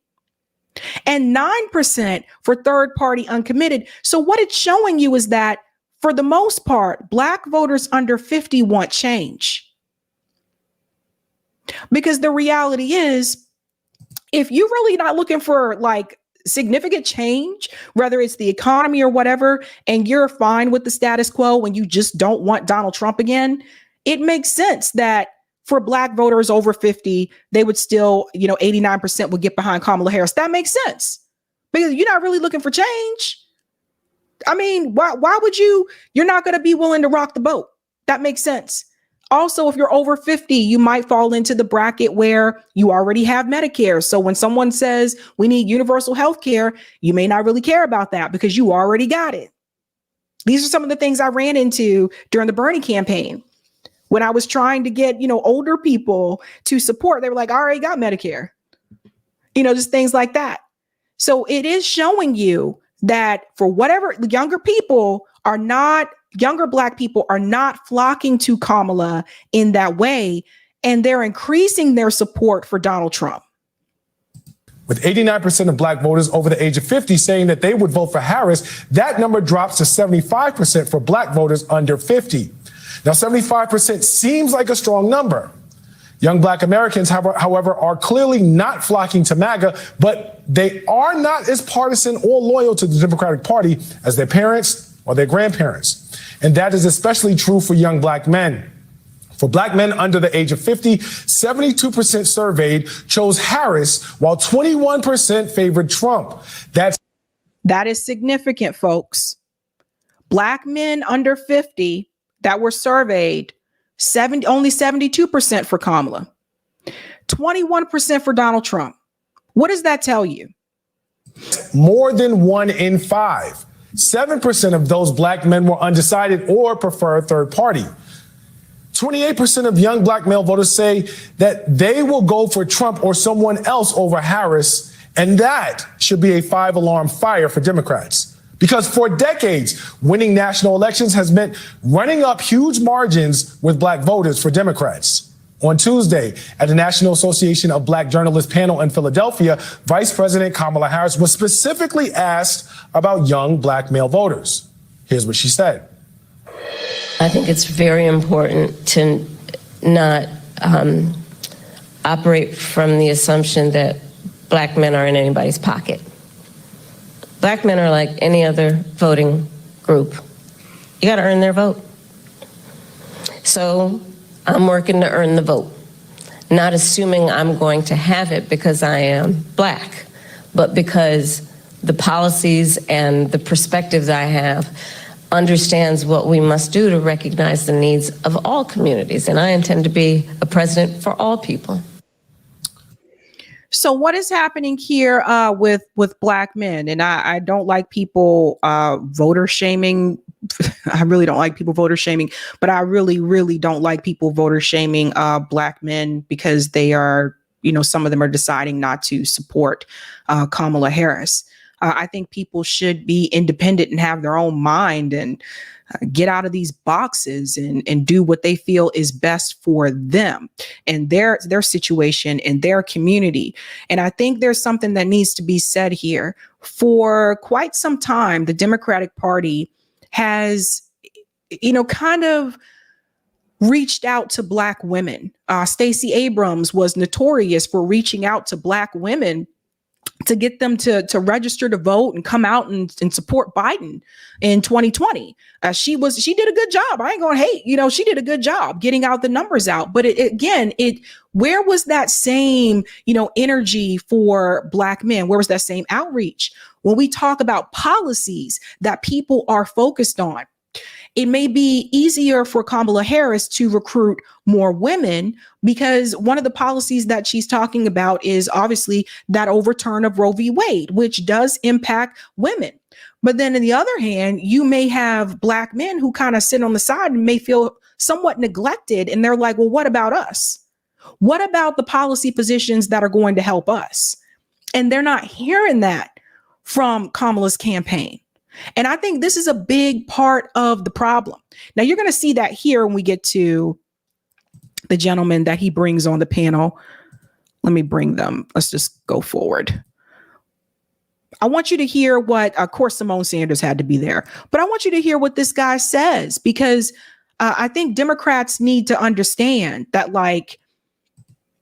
I do see it too. I do feel like you're kind of neglecting Black men and focusing really heavily on Black women when it comes to Black voters.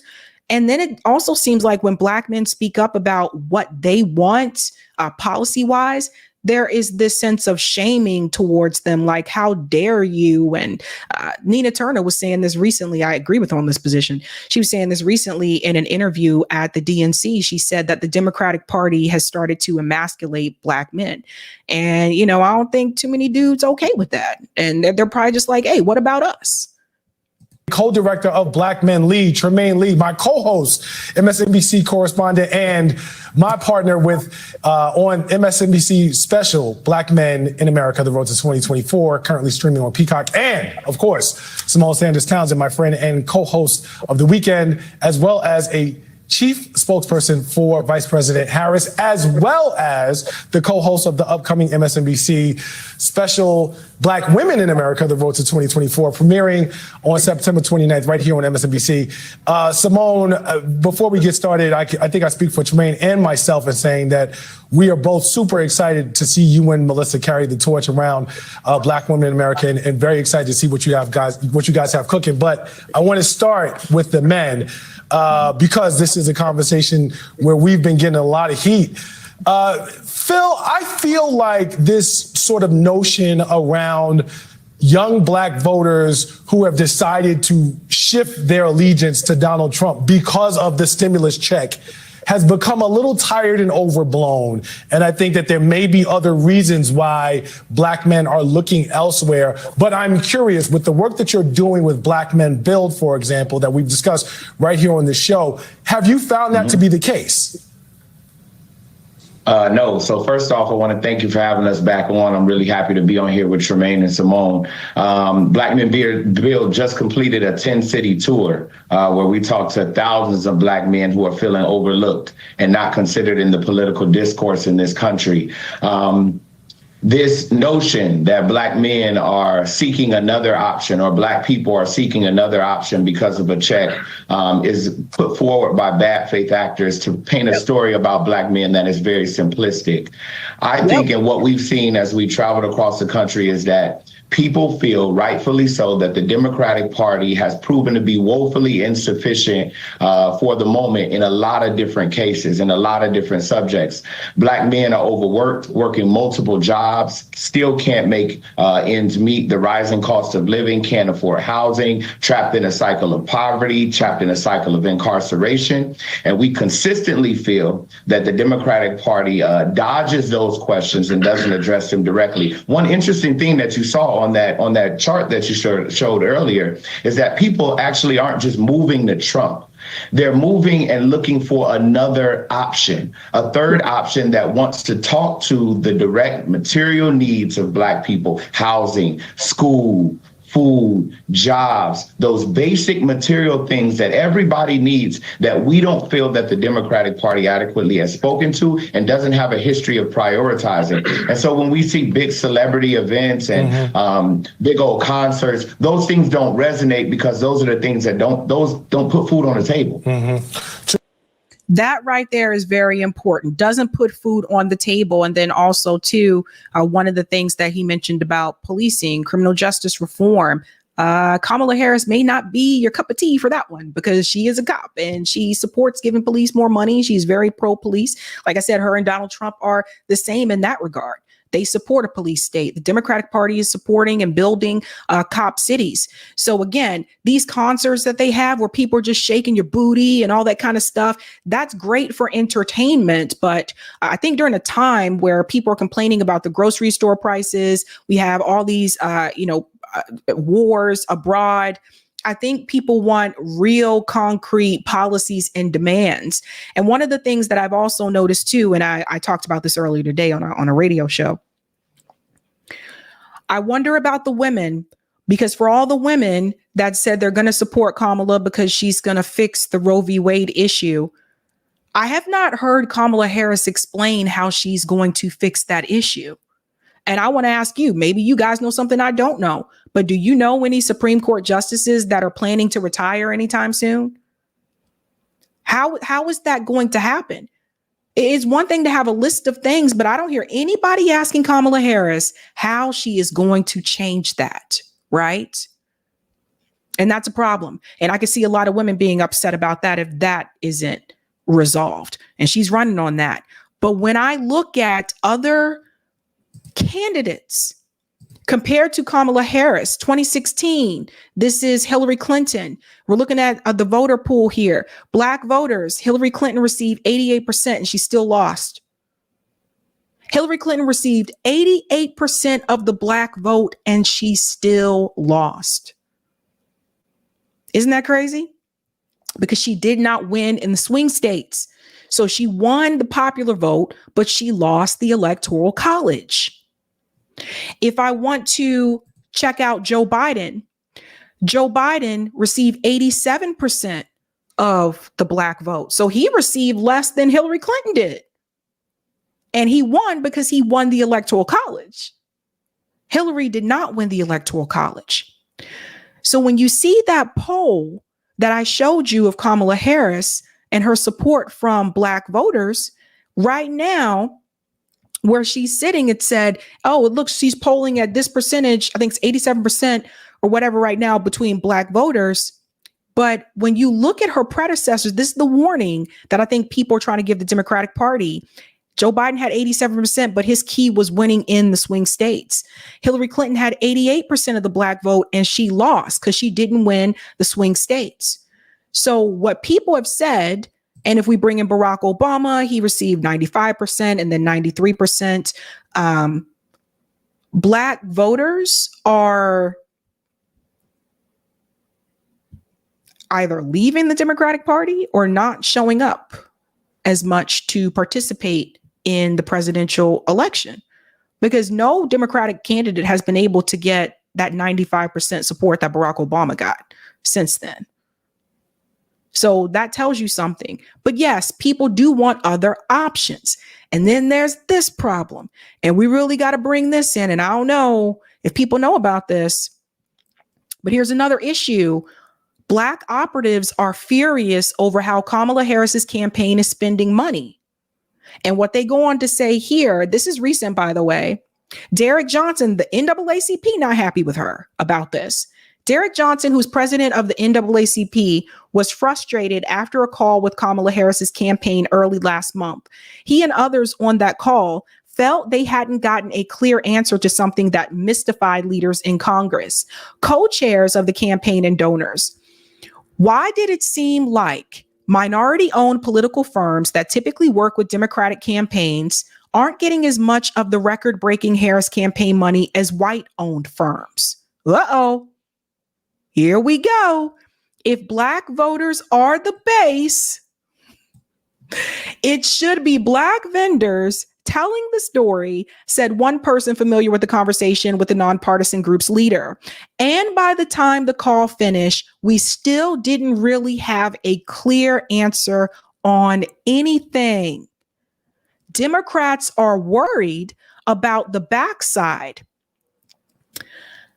they appear to be having with some of the black voters, and black vendors and their allies see an obvious solution: spend more money with the political class who actually know the most about the constituency and can adeptly tell Harris's story. But minority vendors and media companies believes Harris campaign is taking operatives of color for granted. You don't say.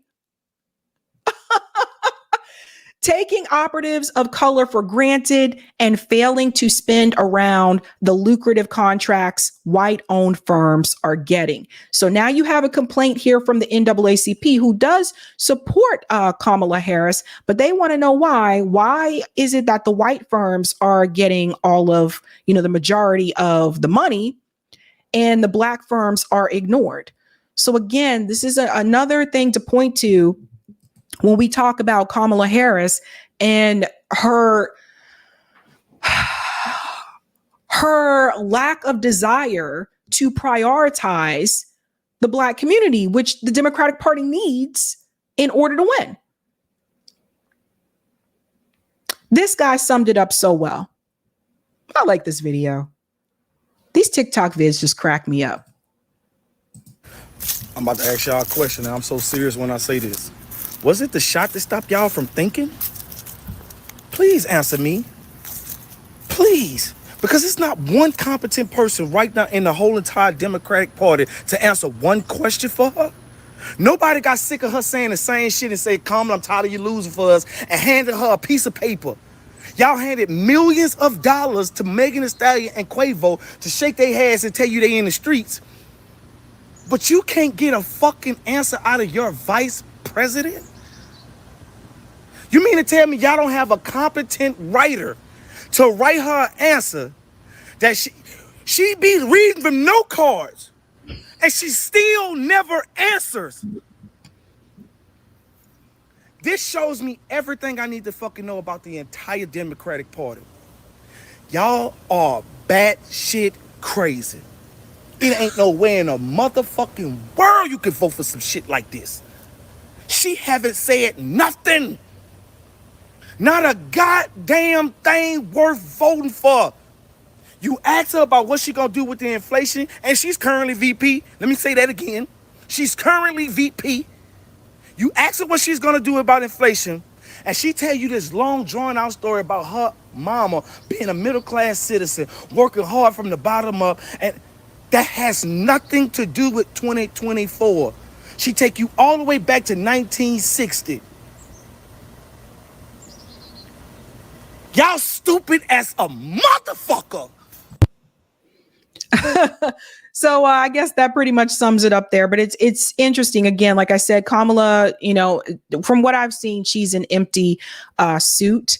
And I think more people are starting to notice that. The more interviews that she does, I think it becomes even more apparent. But those polls, man, they're just going back and forth and back and forth. But there's something to be said there that people want more options. And I'm one of those people, damn it. All right, let's go to some of the comments here, guys. Thank you, David. FYI, that Xbox president Sarah Bond posted to vote. I responded to get big money out of politics, vote in BIs, and start mutual aid. Got some eyes. LOL. I can see that. The year of Sailor Goon. What if she loses Colorado? That doesn't seem likely. Based on the numbers, I think Colorado will still be blue. Why? You know something I don't, Sailor Goon?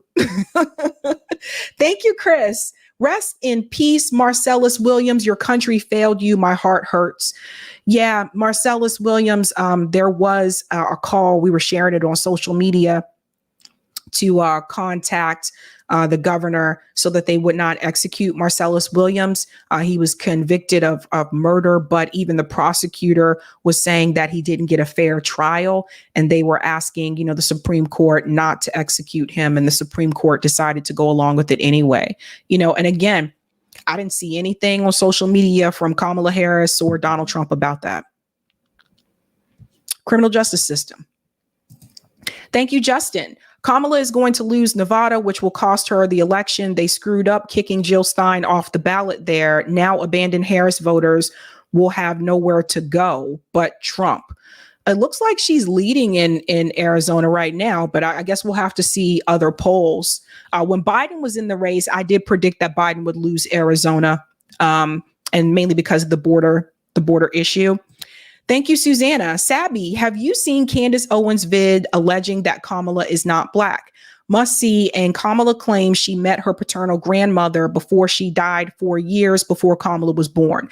I haven't seen that, but I like to be very careful about those types of things because I've seen a number of things that people have shared on Twitter. And if I can't verify those photos in some way, shape, or form, I don't feel comfortable just saying, oh, well, this person isn't really alive or this person died at this thing. Like, I have to do research on that.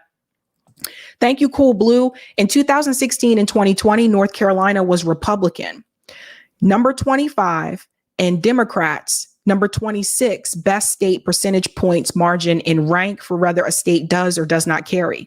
North Carolina is likely to carry for this year's presidential winner. Interesting. Thank you, Cool Blue, for this one. Regarding swing states, in most elections, it is typical that nearly all or all of them will end up carrying the winner. Thank you, Cool Blue, for this one. Watch out for votes nationally. by not only blacks, but also whites. In 2004, Kerry received 41% from whites and lost the U.S. popular vote by negative 2.50 points. In 2020, Biden also received 41% and won the U.S. popular vote by 4 plus 50. Interesting. Thank you, Sparky. Hey, love, Sabby, love. Hello, Sparky. Hello. The Oracle says Kamala always frames her Roe codification as if the bill comes across her desk, but she knows damn well it's not likely to without the insurmountable Democratic Party in both chambers of Congress. Right. That's what I'm saying. That's what I'm saying. Thank you, Cool Blue. My prior comments point, while Democrats lose ground with blacks, they gain ground with whites. And this is what I've been telling people. They're starting to focus more on white suburban women. Joe Biden did this as well in 2020. If Democrats win again this year with Kamala, this may partly explain why. Yeah. Thank you, Idris. Blacks need to leverage this, vote Trump / or third party. I would tell you to vote third party. If you haven't had a chance to do so, smash that like button, guys. If you're new, don't forget to like, sub, and share. And we are finally reaching, I think, one of the big highlight stories tonight, and that is the Janet Jackson story. The Janet story. Janet Jackson had an interview with The Guardian. You would think The Guardian would spend that time during that interview talking to Janet Jackson about her career, her personal life, but no, they took an opportunity to talk to her about Kamala Harris and the presidential election, which I told you guys before. I don't think celebrities should endorse politicians, presidents. I don't think they should. If I was a celebrity, I wouldn't do that. But it is what it is. And Janet, Miss Jackson, if you're nasty, Janet decided to tell the reporter what she really thought about Kamala because the reporter brought race into the conversation. So this is something I have to say again. The reporter brought race into the conversation. Let's go ahead and get into this clip here. People are coming after Janet. They are coming after her, and I don't think it's cool at all. Let's dive in. Here we go. Okay, let's talk about Janet Jackson's escapade. And no, not the song. When the singer was asked about the prospect of America electing a black woman president, she said of Harris, quote, "Well, you know what they supposedly said? She's not black." That's what I heard, that she's Indian. Her father's white. That's what I heard. So once again, the reporter brought race into the conversation. It's not like Janet just started talking this thing. So Janet Jackson said, well, I mean, you know what they say? She's not black. That's what I heard. I was told that they discovered her father was white. Yeah, that's not true. But those words do echo Trump saying that Harris magically turned black.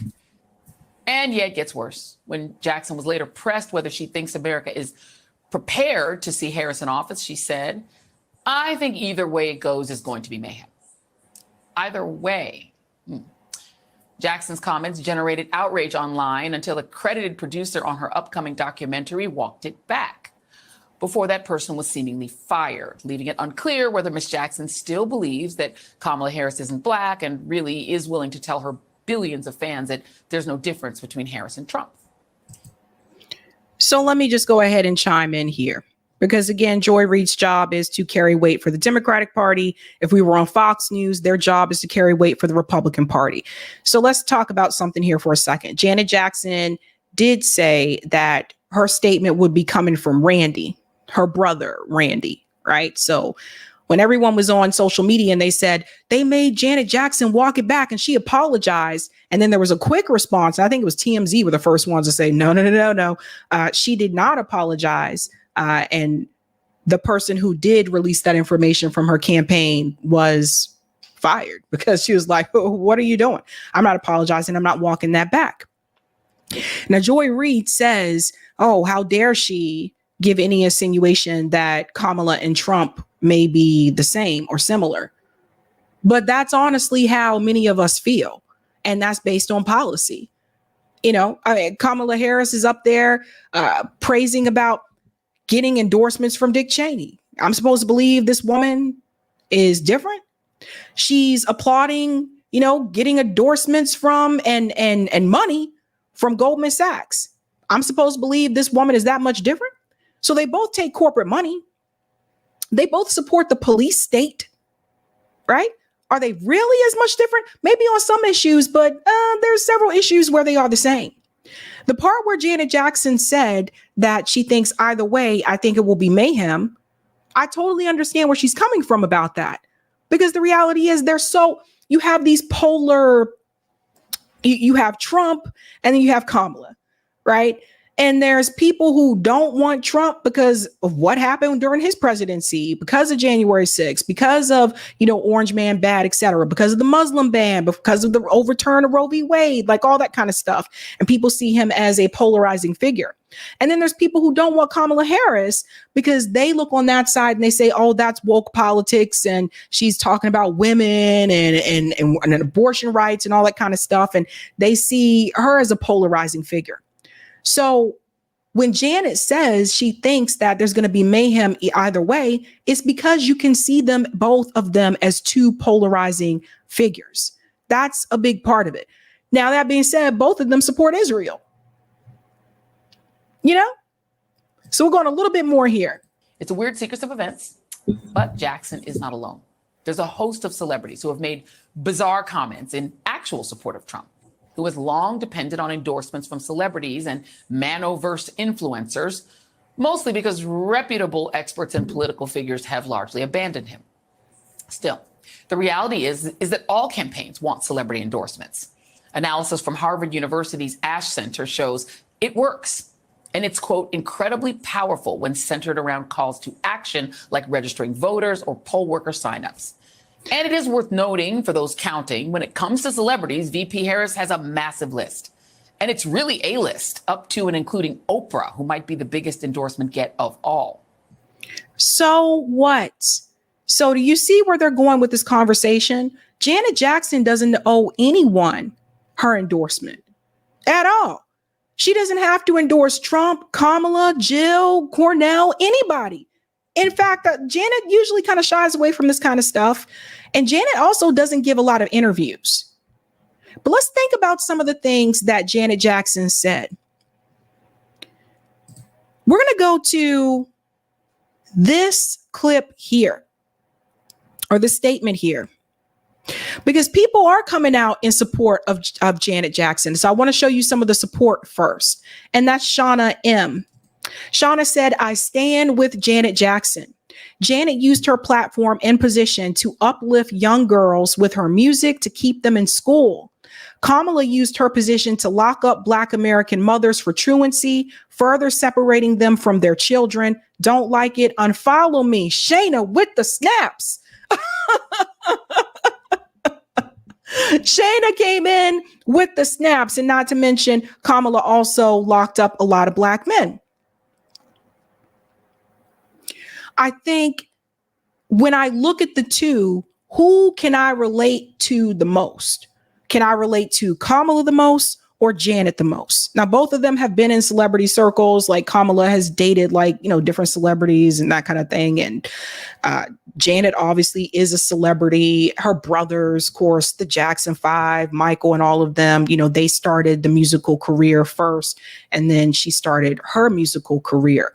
But I will say this. I think there's something about the way that Janet Jackson grew up and the way that Kamala Harris grew up, where I do see a difference, and I find myself as a Black American relating closer to Janet Jackson. And let me explain why.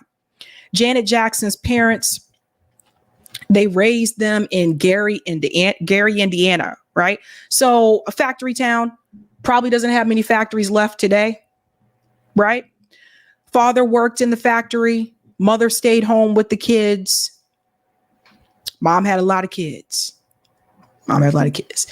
And to me, when I think about Black Americans during that time in this country, that is typical and more similar with my grandparents and what they went through, moving to those cities, having those factory jobs, having a big family. My grandparents had, my grandmother on my mother's side had 5 kids. My grandmother on my father's side had 8 kids.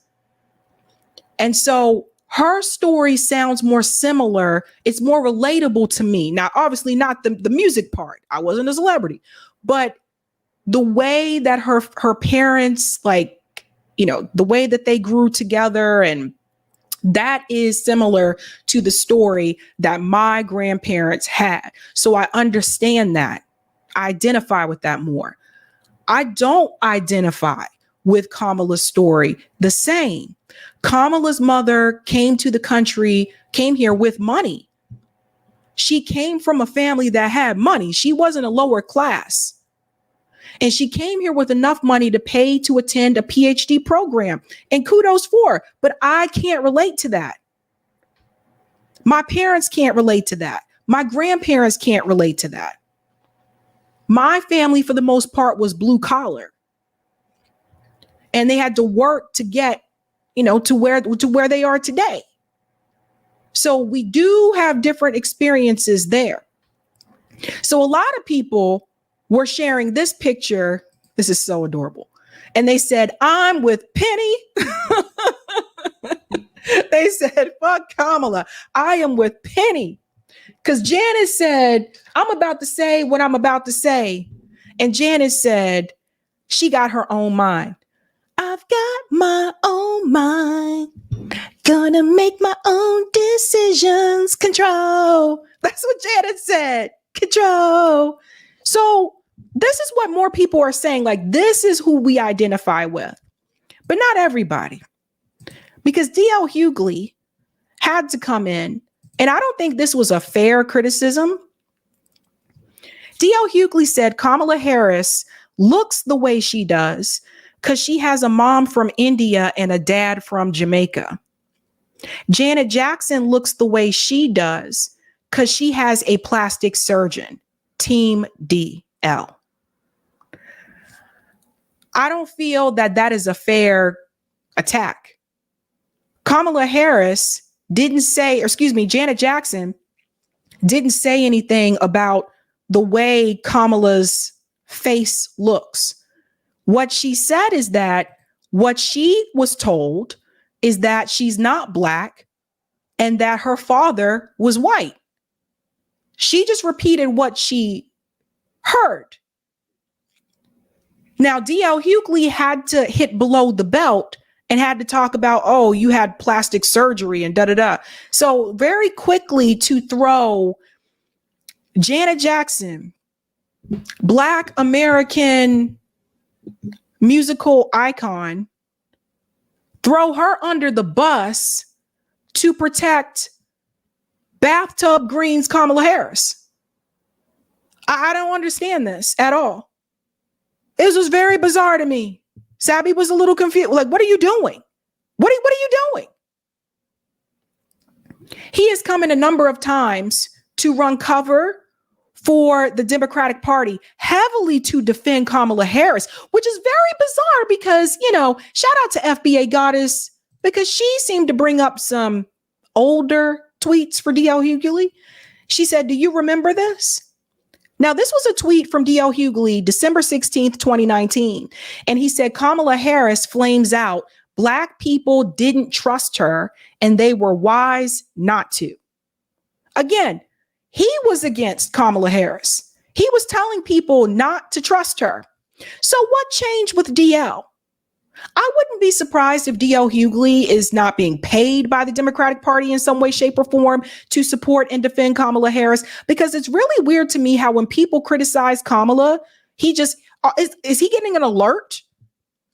Does he have like a alert button that goes off on his phone or something that tells him when someone is criticizing Kamala Harris? It's really weird.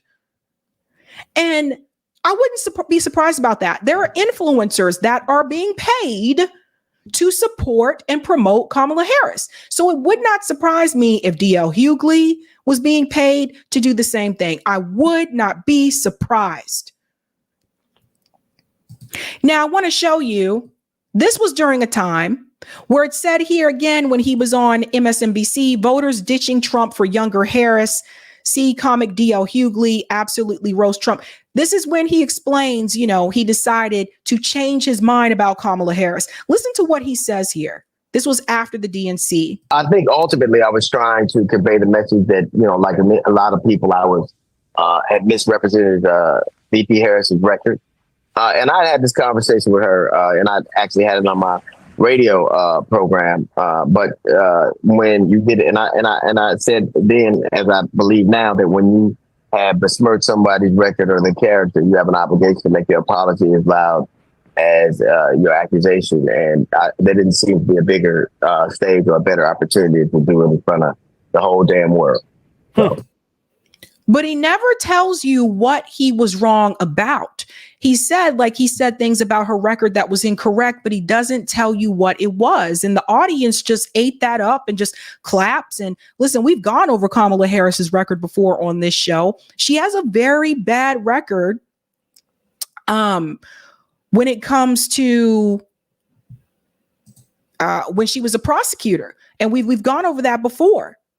But why did Janet say what she said? Why do people feel as though there's something that Kamala may not be honest about when it comes to the whole I am black thing? It could be partially due to this. California's Kamala Harris is the first Indian American U.S. Senator. And California's Attorney General Kamala Harris has scripted history as she won the U.S. Senate seat from the state, becoming the first Indian American to achieve this feat. And certainly you could become the first Indian senator in U.S. history, which would be quite an accomplishment. Not good. You see that part right there? Now, you can't always control what headlines are going to say about you.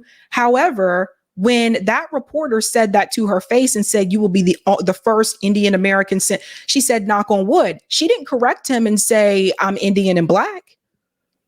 And for people who come for me and say, well, Sabs, you don't know what it's like, people who are biracial, I have biracial family members. So stop. This, however, it is very apparent to me that Kamala says she's black when it benefits her. When she was running for Senate, she was described as the first Indian, woman senator if she were to win. That guy said it right there to her face. Did she push back and say, well, Indian and black? No, she didn't. So that could be part of the reason why Janet said what she said, or it could be due to what her father said. And we need to go into this. So this is from Kamala's father. Reflections of a Jamaican Father by Donald J. Harris. So here we go. And I just want to highlight one particular part here. My roots go back within my lifetime to my paternal grandmother, Miss Kesheev, nee Christiana Brown, descendant of Hamilton Brown, who is on record as plantation and slave owner and founder of Brownstown. And to my maternal grandmother, Miss Iris, nee Iris Finnegan, farmer and educator from Anon Town and Iverness, ancestry unknown to me. So this is her father's writing, and her father said here, his maternal grandmother, Miss Iris, the ancestry with her is unknown to him. So just keep that in mind. The Harris name comes from my paternal grandfather, Joseph Alexander Harris, landowner and agricultural produce exporter, mostly pimento or allspice, who died in 1939, 1 year after I was born, and is buried in the churchyard of the magnificent Anglican church, which Hamilton Brown built in Brownstown, and where as a child I learned catechism, was baptized and confirmed and served as an acolyte. So this is coming from her father. For the people who are like, where is this coming from? Yada, yada. And then I want to scroll down here. And this is a picture here of Miss Kesheev, right? So it says it right here below so people can see Miss Kesheev dressed up in her usual finery. And it says she's standing here at Orange Hill, St. Anne Parish, where I spent my elderly years. So here's a picture of Miss Kesheev. And if we scroll up, he said that that was his paternal grandmother, and then goes on to say that Miss Iris' ancestry is unknown to him. So I think what people have to understand, and I know people that are from Jamaica. I think a lot of times people think Jamaican and they think everybody from Jamaica has darker skin. That's not true. There's all different types of, there's different people in Jamaica. And so you could see Kesheev there. And then I want to show you this picture here. And this picture, it says Miss Iris with great granddaughter Kamala. Now, this is the woman where her dad said he did not know, the ancestry was unknown to him. So there could be a mixture there. Does everybody understand? Right? So there could be, Finnegan is Irish, right? So there could be a mixture. Not everyone that's in Jamaica has the same complexion. That's born in Jamaica has the same complexion, and people need to understand that. So, right. And this is the point that LA Films brought up. Right. And from my understanding, he was born in Jamaica as a person with Indian and Irish descent. Right. So this is what people have to understand. Like, you can be a mixture of different things, right? Her father never identified as Black. He identifies as Jamaican. You see it over and over again in his works. And in fact, when we go here, I want to show you something else. When we look at the family tree, I just wanted to show you this picture here. This is Kamala's dad. So this looks like this back in the late 1989. Donald Harris speaking on an American University forum in May of 1989. So that's a picture of her father in 1989. Why am I showing you this picture? Because the picture that I continue to see of him is one that looks like it would be more of present day. And his hair is like very low or mainly gray. And I'm showing you this picture here, and it looks like he has a little bit of a little bit of a fro, a little bit of the fro kind of going on a little bit there. But it's obvious if you're going through the history of what her dad is saying, it's pretty obvious to me that he has mixture within himself. Like, he's not like 100% like African or anything like that. And those things happen, right? Someone had brought up Bob Marley. Same thing with Bob Marley. Bob Marley also is not 100%, of African descent. So just keep that in mind. Now, then we want to move on to this part here. I can scroll up and you can see when it shows the family tree. Even in this picture here, that's her dad there too as well. So Donald J. Harris, again, there. So just keep that in mind, folks. So, right. But clearly, I think what you can see from this picture, I think we can clearly see that her dad is not 100% white. You see what I'm saying? But people can have a mixture like throughout. And a lot of that comes from slavery. Let's just keep it real. So now, we'll come back to this one. We're going to stay on dad here for just a second. Now, what's weird is that, and I don't want to get too much into people's personal business, but the thing is that her father seems to not acknowledge what is going on. There was an article from the Daily Beast or Daily Mail, I think, that said that it has been debunked that he's in Jamaica, that he actually lives in DC. They said he lives 1 mile down the street from the White House. So I'm really confused. well, I don't understand why he doesn't want to be involved. But maybe he just doesn't want the spotlight. He will not take interviews. So if those of you are wondering, why doesn't anybody interview her dad? He does not want interviews. And that's his right. Lauricia said he denounced her. Oh, he denounced her. Oh, is this because of the Jamaican smoking the weed thing, the Breakfast Club? Is that it? Maybe that's it. I don't know. But there's something to be said for that, right? So that being said, at best, if her father is acknowledging that there is other mixtures there, Finnegan, we know is obviously Irish, then her father is also probably either biracial or multiracial, which would mean that Kamala has a teensy bit of African ancestry, teensy bit. But I wanted to show everybody that picture because people were like, well, the guy, I want you to see what he looks like. Right. So that being said, the way that people came at Janet Jackson, and I'm talking like not just celebrities, but I saw white liberals come after Janet Jackson and say, how dare you? What do you know about anything? Attacking Janet Jackson's kids, her son, attacking her other family members. Janet Jackson Tito Jackson just died. So she just, was trying to process the death of her brother. And people were coming at her all different types of ways. And I was like, holy smokes. And a lot of white people were coming at her that way. And I was like, oh my God, here we go. And what I want to say is this. Janet made it very clear that she has a right to have her own opinion.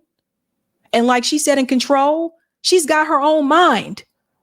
She doesn't have to be a part of this cult of, oh, I got to jump on what the Democratic Party wants me to do and yada, yada. She has her own mind. And I told you guys before, when we say Black Americans are an ethnic group in the United States. Black Americans are a specific ethnic group in the United States. Janet Jackson is a Black American. So what killed me was to see like other Black Americans call Janet Jackson all types of names, throwing her under the bus, like belittling her, all to protect bathtub greens Kamala Harris. I did not understand this at all. And it just, anything to protect the Democratic Party. This is wild. This is wild. I don't understand this. Janet Jackson has done more for the Black community than Kamala Harris has. Kamala Harris spent time locking up Black people. Kamala Harris spent time locking up Black moms and Black dads, and people were ready to throw Janet Jackson under the damn table to protect Kamala Harris, who never really tried to look out for the Black community. She just wanted to put us in jail. What is happening here? And you can tell, and again, I'm not trying to, Sabby love everybody, regardless of what culture you come from. But the reality is you could tell Kamala didn't come from the culture. And you can tell she didn't come from the culture with simple things like greens in the bathtub. Just little things. Well, we would bring up reparations. She looks so uncomfortable. Why do you look so uncomfortable? And then it was obvious to me she didn't really know what it was. And I'm like, no, you're talking about something different. Do you really know? Like, you could tell. And I have friends that are Jamaican. I have friends that are, all different ethnicities, etc. But they would never sit up here and try to act like they know, about the plight of Black Americans, the struggle of Black Americans in this country in the same way that I do. And even some of them give Kamala Harris a side eye like, yeah, I mean, she one of us, but she ain't one of us. Some of them say that. Even some of them don't want to own her. What'd that tell you? So Janet Jackson's response, that's not an attack. And Joy Reid, you can take this comment back. That's not an attack on Kamala Harris being biracial or multiracial. That's not what Janet Jackson was saying. Obviously, she has a biracial son. What Janet was saying is that what she was told is that she's not black. And what Janet meant by that was she's not black American. Why is that so hard to understand?